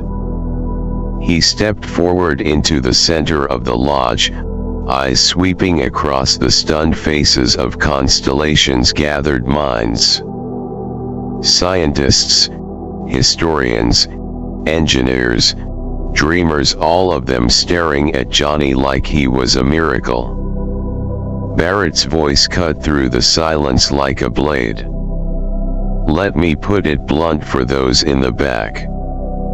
He motioned toward the ceiling, toward the stars, toward the void they all came from. We fucked up. As a species. The room held its breath. We didn't just burn the sky and walk away.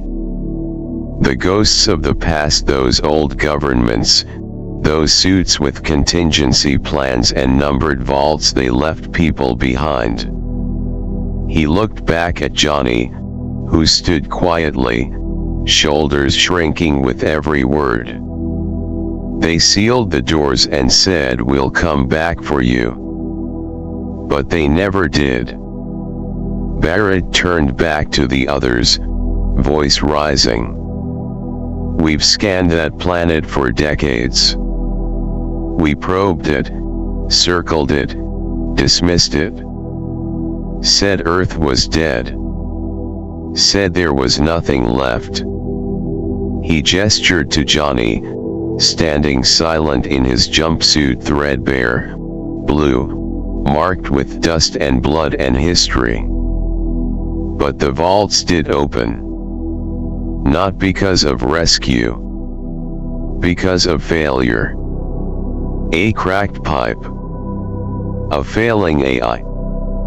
A ration shortage. Or just hope.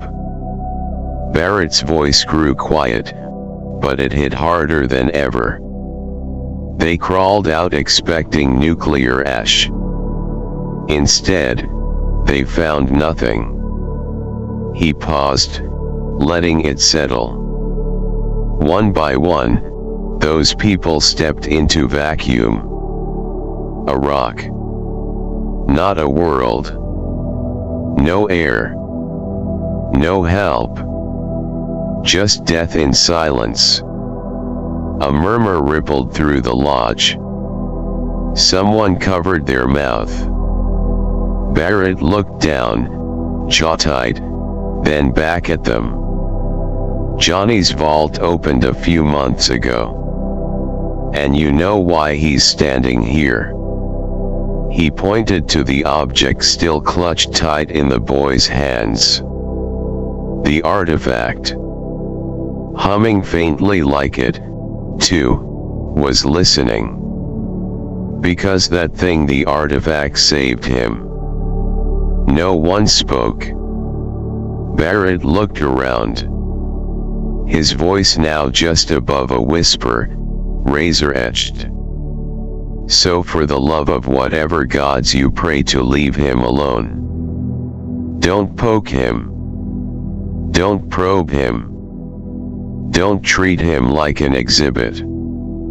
He looked at Johnny, his eyes soft now, fatherly.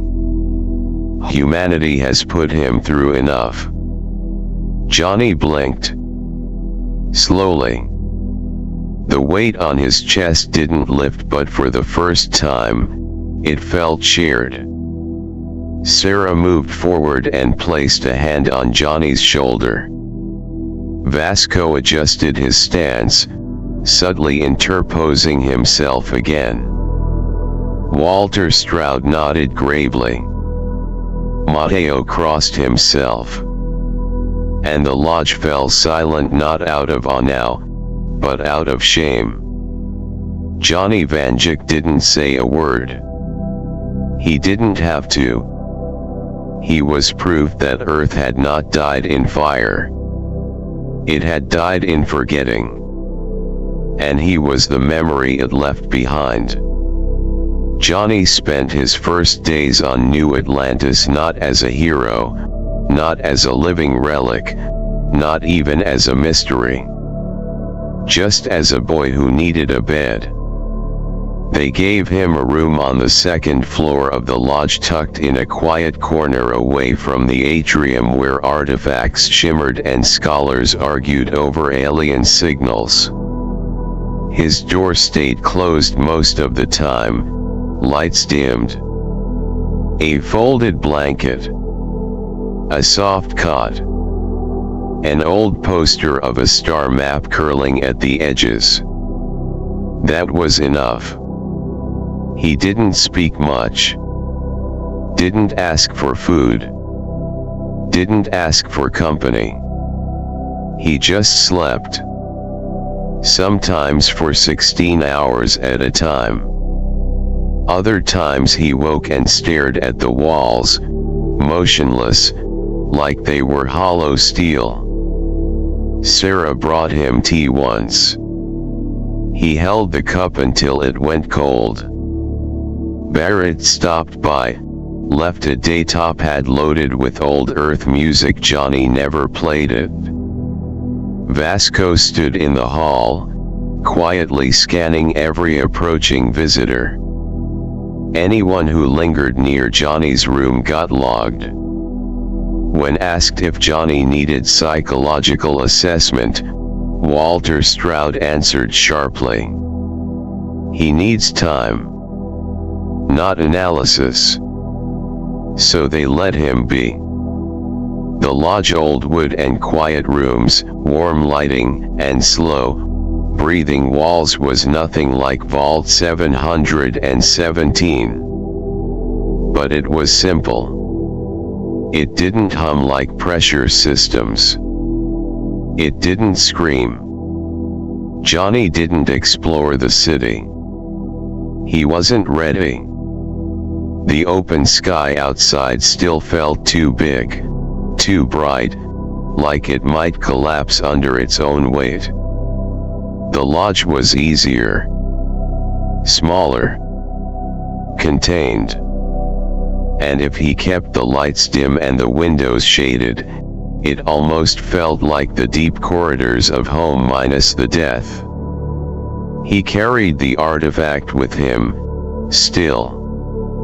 Never far. Like it anchored him to whatever thin thread of meaning was left. Sometimes, late at night, Vasco would pass by his door and hear a sound inside. Not crying. Not talking. Just breathing. Long, slow, deliberate.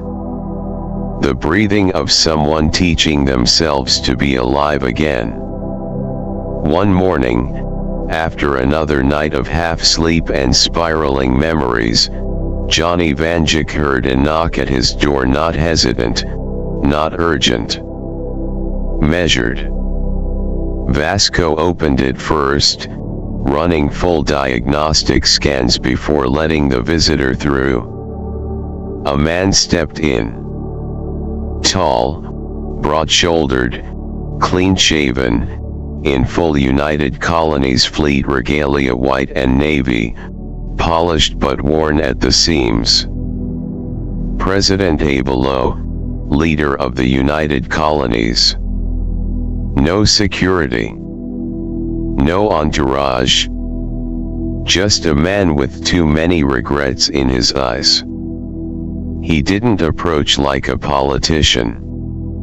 He approached like a man who had read too many casualty reports in silence.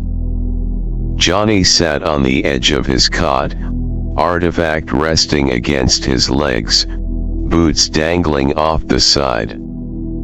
He didn't stand, didn't speak, just watched. Abelo removed his gloves slowly, resting them on a nearby desk. His voice was quiet, steady, but not rehearsed. "Johnny Vanjik." Johnny blinked. He hadn't heard his full name spoken like that in weeks. Abelo looked at him not like a leader looking at a symbol, but like a man trying to speak to a child still wearing the ash of the world he buried.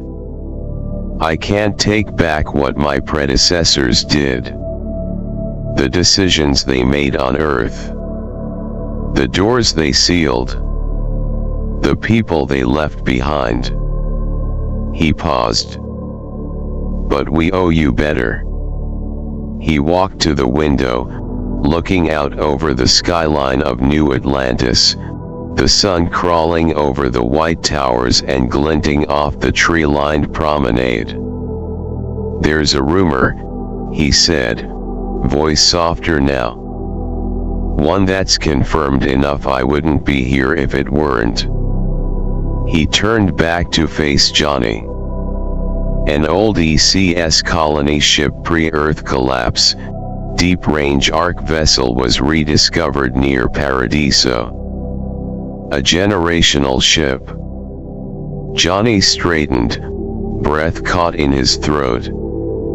Abelo stepped closer, lowering himself so he was eye level, his voice never breaking.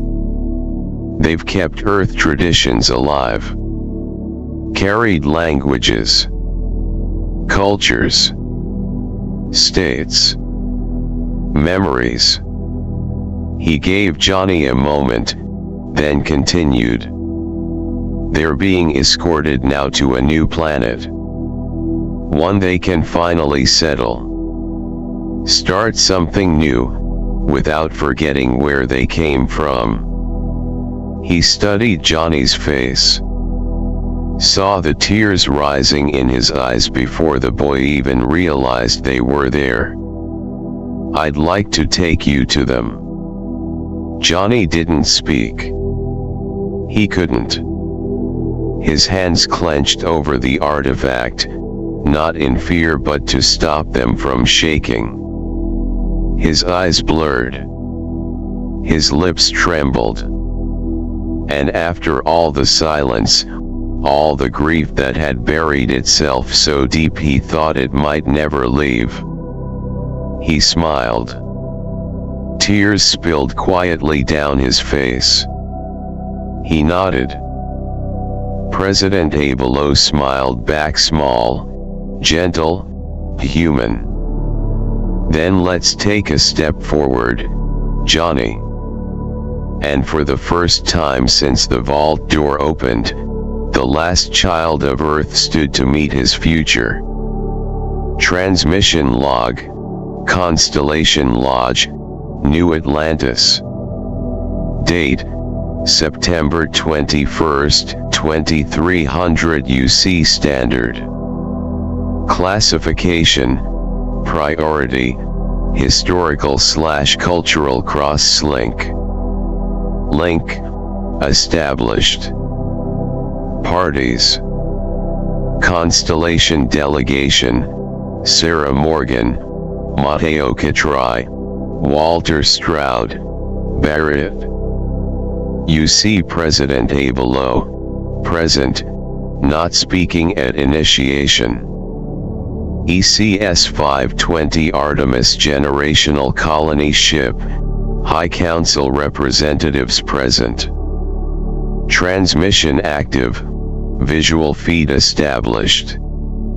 The holographic display in the lodge flickers, coalescing into a grainy but stable image of a grand, gently lit chamber aboard the ECS Artemis. Weathered banners of old Earth nations, faded but lovingly preserved, hang across the chamber walls.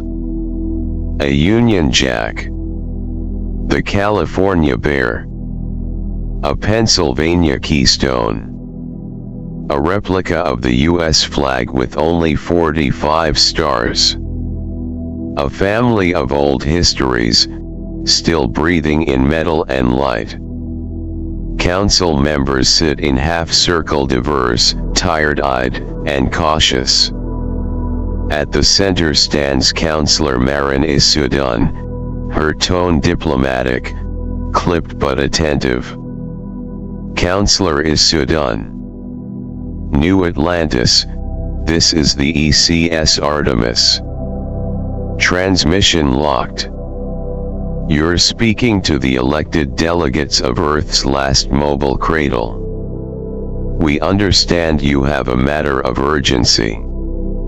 Sarah steps forward, hands behind her back. Sarah Morgan. We do. And we appreciate your time. What we're about to share isn't just sensitive, it's historic. Barrett folds his arms beside her, unusually quiet. Sarah, can't. 3 months ago, during a recovery mission on Earth long presumed completely uninhabitable, we discovered a functioning vault. Vault 717. Inside it, we found a single living survivor. A boy. Name, Johnny Vanjik. A hush rolls through the Artemis chamber. Matteo Catrai. He is biologically human. No genetic modification, no cryostasis. He's alive because of an artifact in his possession similar to those in the armillary.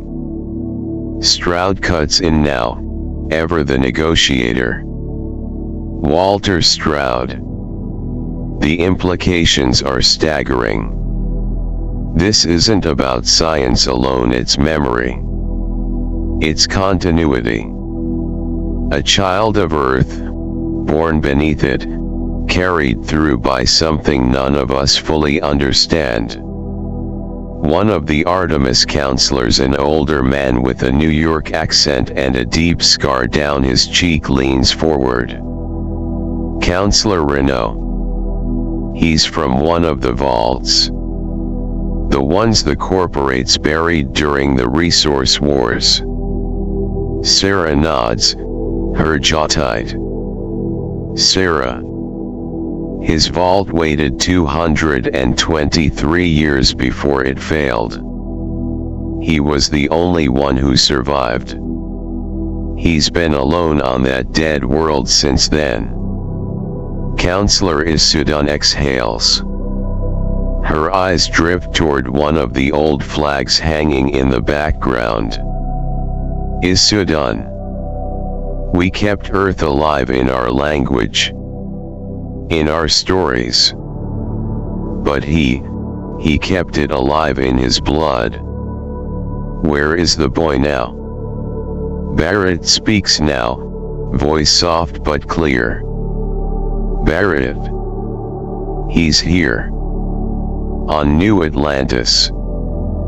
But he's not in the room. A beat. Then. He doesn't know how to carry all this attention. He's just a kid. One who buried his whole world. Matteo bows his head.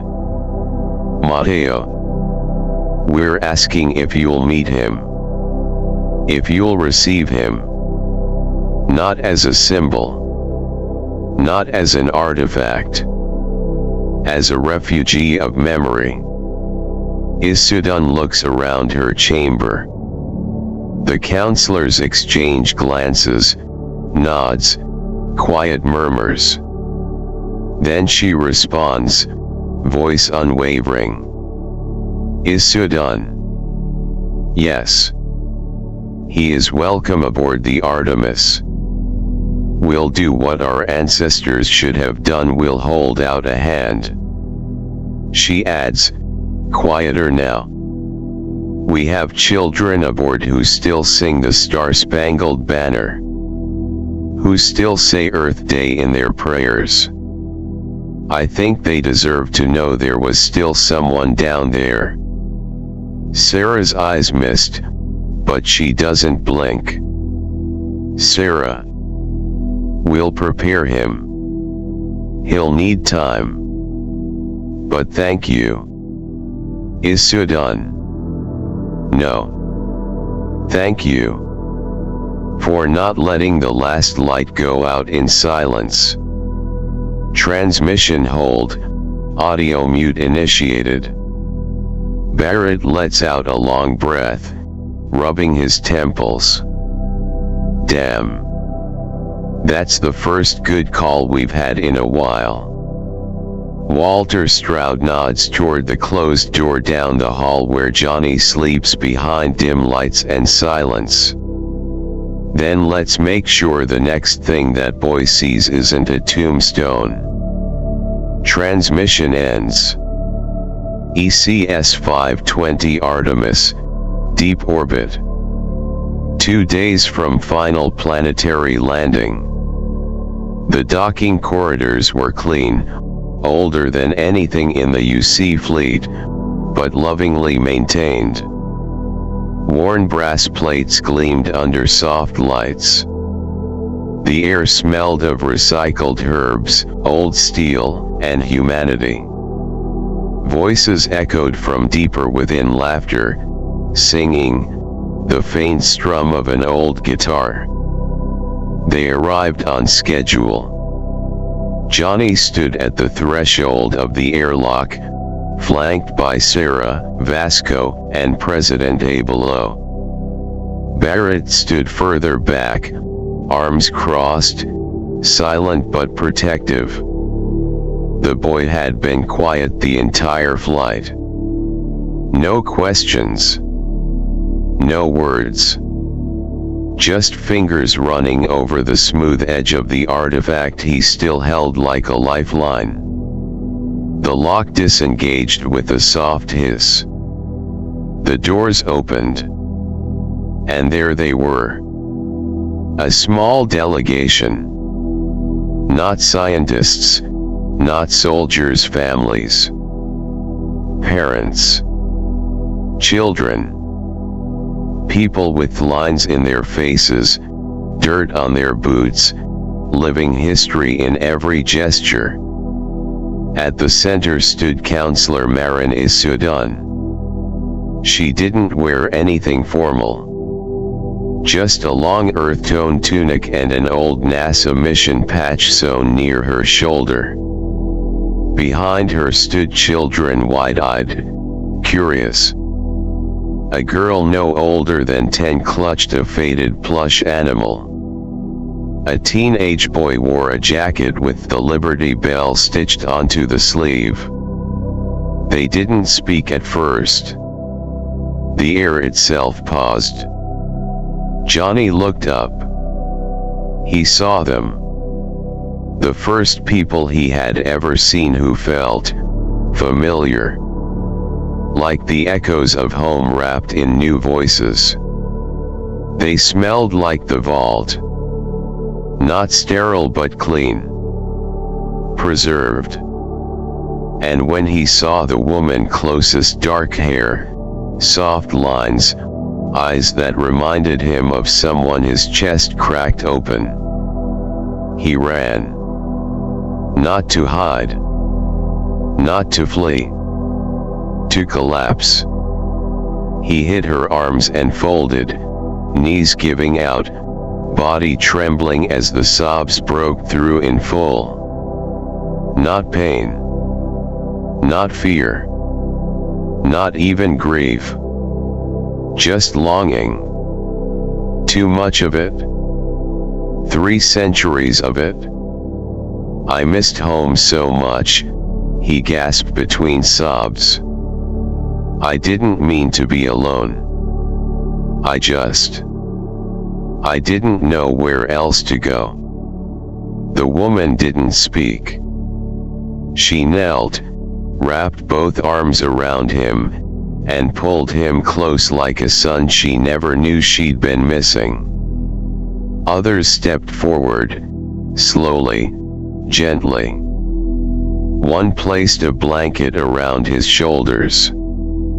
Another took the artifact from his hands reverently, respectfully, and held it like a sacred relic, then handed it back without a word. A child behind them whispered, "He's really from Earth." Another answered, "He is Earth." Counselor Isudun crouched beside him and touched his shoulder. "You're not alone anymore, Johnny. This is your home now. We remember where we came from. And we'll help you remember too." Johnny sobbed harder, but this time it was safe. His fingers clutched the front of her tunic like a lifeline. Tears fell into the fabric, and still no one rushed him. No one spoke beyond whispers. They didn't come to question him. They came to receive him. And so, in the halls of a ship born of Earth's last dreams, Johnny Vanjik found what was stolen from him. Not the past, but a future with memory. And arms that held, instead of doors that sealed. He didn't let go for a long time. And no one asked him to. They held him until his sobs softened, until the shaking stopped not from calm, but from sheer exhaustion. He'd been carrying the grief of a world, and now, piece by piece, he was letting it fall. Letting it be shared. When he could breathe again, he blinked his swollen eyes open and looked around. The corridor of the Artemis was full now. More had gathered, quietly, respectfully. They didn't gawk. They didn't whisper. They watched, like people who understood they were standing in the presence of something sacred. A living memory. Johnny tried to speak, but the words caught. He glanced down at the artifact clutched to his chest, then back up at the counselor beside him. "Do you have a Pennsylvania?" The counselor blinked, then smiled softly. "We do." She reached into the pouch at her waist and unfolded a piece of cloth gently, reverently. A faded keystone banner, hand-stitched. "It came from my grandmother's trunk. She said we should always carry the states with us. Even if the stars forget, we won't." Johnny touched the cloth like it might burn him. Then nodded, fast, trying to hold himself together again. "That's where I'm from. Lancaster." A man near the back stepped forward, a farmer by the look of him, rough hands and a face leathered from hydroponic sun cycles. "We still sing the Lancaster harvest psalm on autumn days." Johnny looked up sharply, as if the sound of Lancaster itself had shocked him back into place. "You remember it? All of it?" And with that, the man raised a gentle voice. Not loud. Not performative. Just a song. Old and simple. Others joined. For soil and sun and time once given. For grain that rose where war had torn. We bless the roots that held us living. We name the earth where we were born. Johnny covered his mouth and sobbed again. But this time the tears didn't hurt. He sat beside them as the Artemis glided through starless dark, 2 days out from a new beginning. Later, he was shown their classrooms where children recited Earth poems over dinner trays. He walked past carved wooden doors, etched with state seals, old flags, tribal crests, and street names that hadn't been spoken aloud on a living planet in centuries. One hallway bore a hand-painted mural of an Earth sunrise. Johnny stood there for a long time, staring at the curve of it, the colors, and whispered, "I thought I'd never see this again." Counselor Isudan laid a hand on his back. "Maybe not Earth, but you'll see it in us." And for the first time in his short, impossibly long life, Johnny Vanjik felt something rise that wasn't pain. Belonging. A root planted in alien soil, reaching not for the past, but toward tomorrow. The Artemis sailed through the dark, slow and dignified, an old creature of steel and memory gliding toward a sun it had never seen. In the 2 days before planetary descent, Johnny wandered its corridors in silence, always accompanied, never alone. Children walked beside him, curious but gentle, like they'd been taught from birth to treat living relics as sacred. Adults nodded as he passed, some placing hands over hearts, others offering soft earth greetings. "Welcome home, son. You're among kin now. We saved a place at the table." He didn't always respond. He didn't know how. But each day he walked a little farther. Each night he slept a little deeper. They gave him a room. It wasn't large, but it wasn't underground. A small port window looked out over stars he now understood. The walls were painted with murals of places that never burned, meadows, cities, oceans. There was a Pennsylvania flag on the far wall, stitched with his vault number beneath the keystone in navy thread, 717. No one told him they'd done it. He found it on his own and just stood there, eyes wet. On the second day, the ship's final descent procedures began. The lights dimmed and shifted amber. Vibration rippled through the hull like the heartbeat of a giant. The new world loomed below, green bands, cobalt seas, cloud cover like silk wrapping. Unspoiled. Johnny sat in the atrium, watching the projection through a domed ceiling. Counselor Isudan joined him, a tin of tea in her hands. "We're calling it Novoskaya," she said quietly. "The settlers voted this morning. Figured it was time to name it something other than holding pattern 7. He nodded slowly, gaze never leaving the planet. "It's beautiful. It will be," she said. "Once it has roots." He looked at her then. "I don't know how to belong anywhere else." She met his gaze with soft certainty. "You don't have to.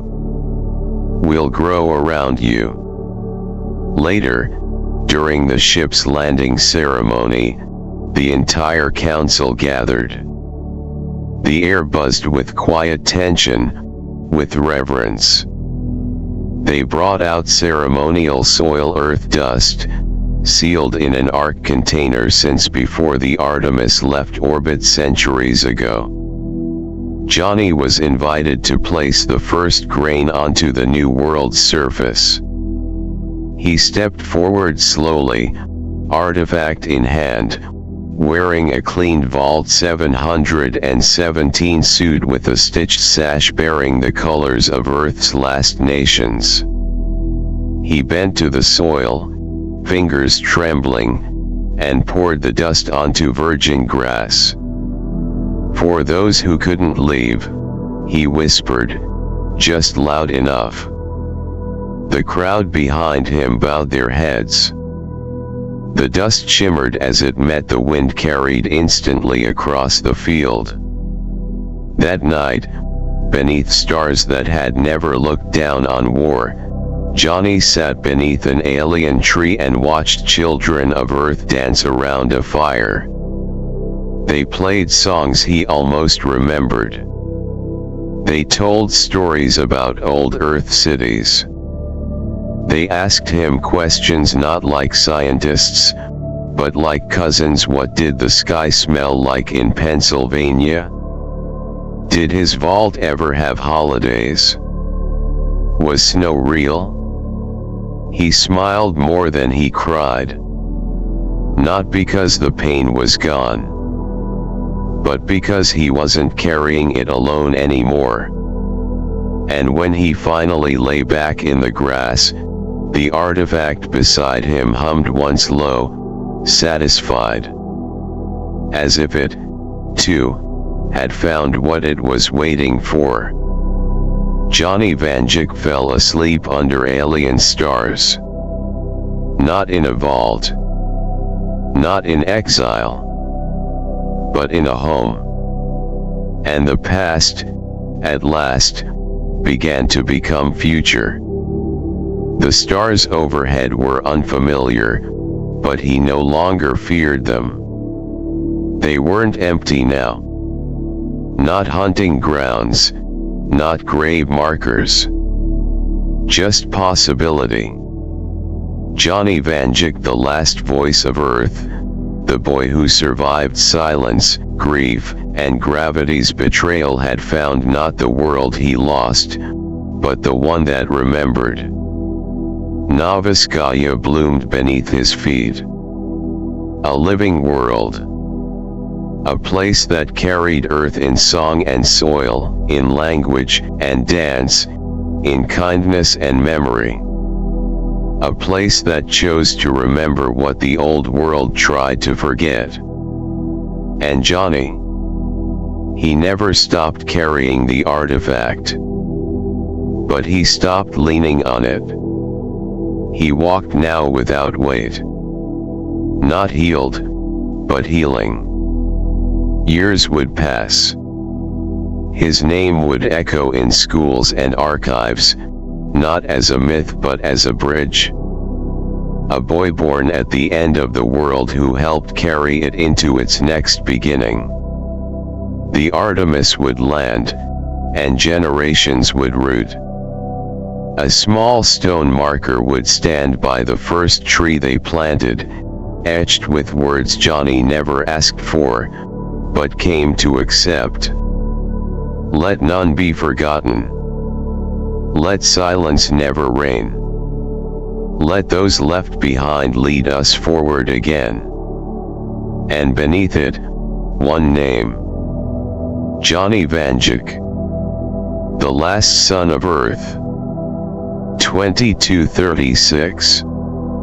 He never went back. He didn't need to. He carried the planet in him. And now, so did they. Some stories end in fire. Some in silence. But this one ended in life.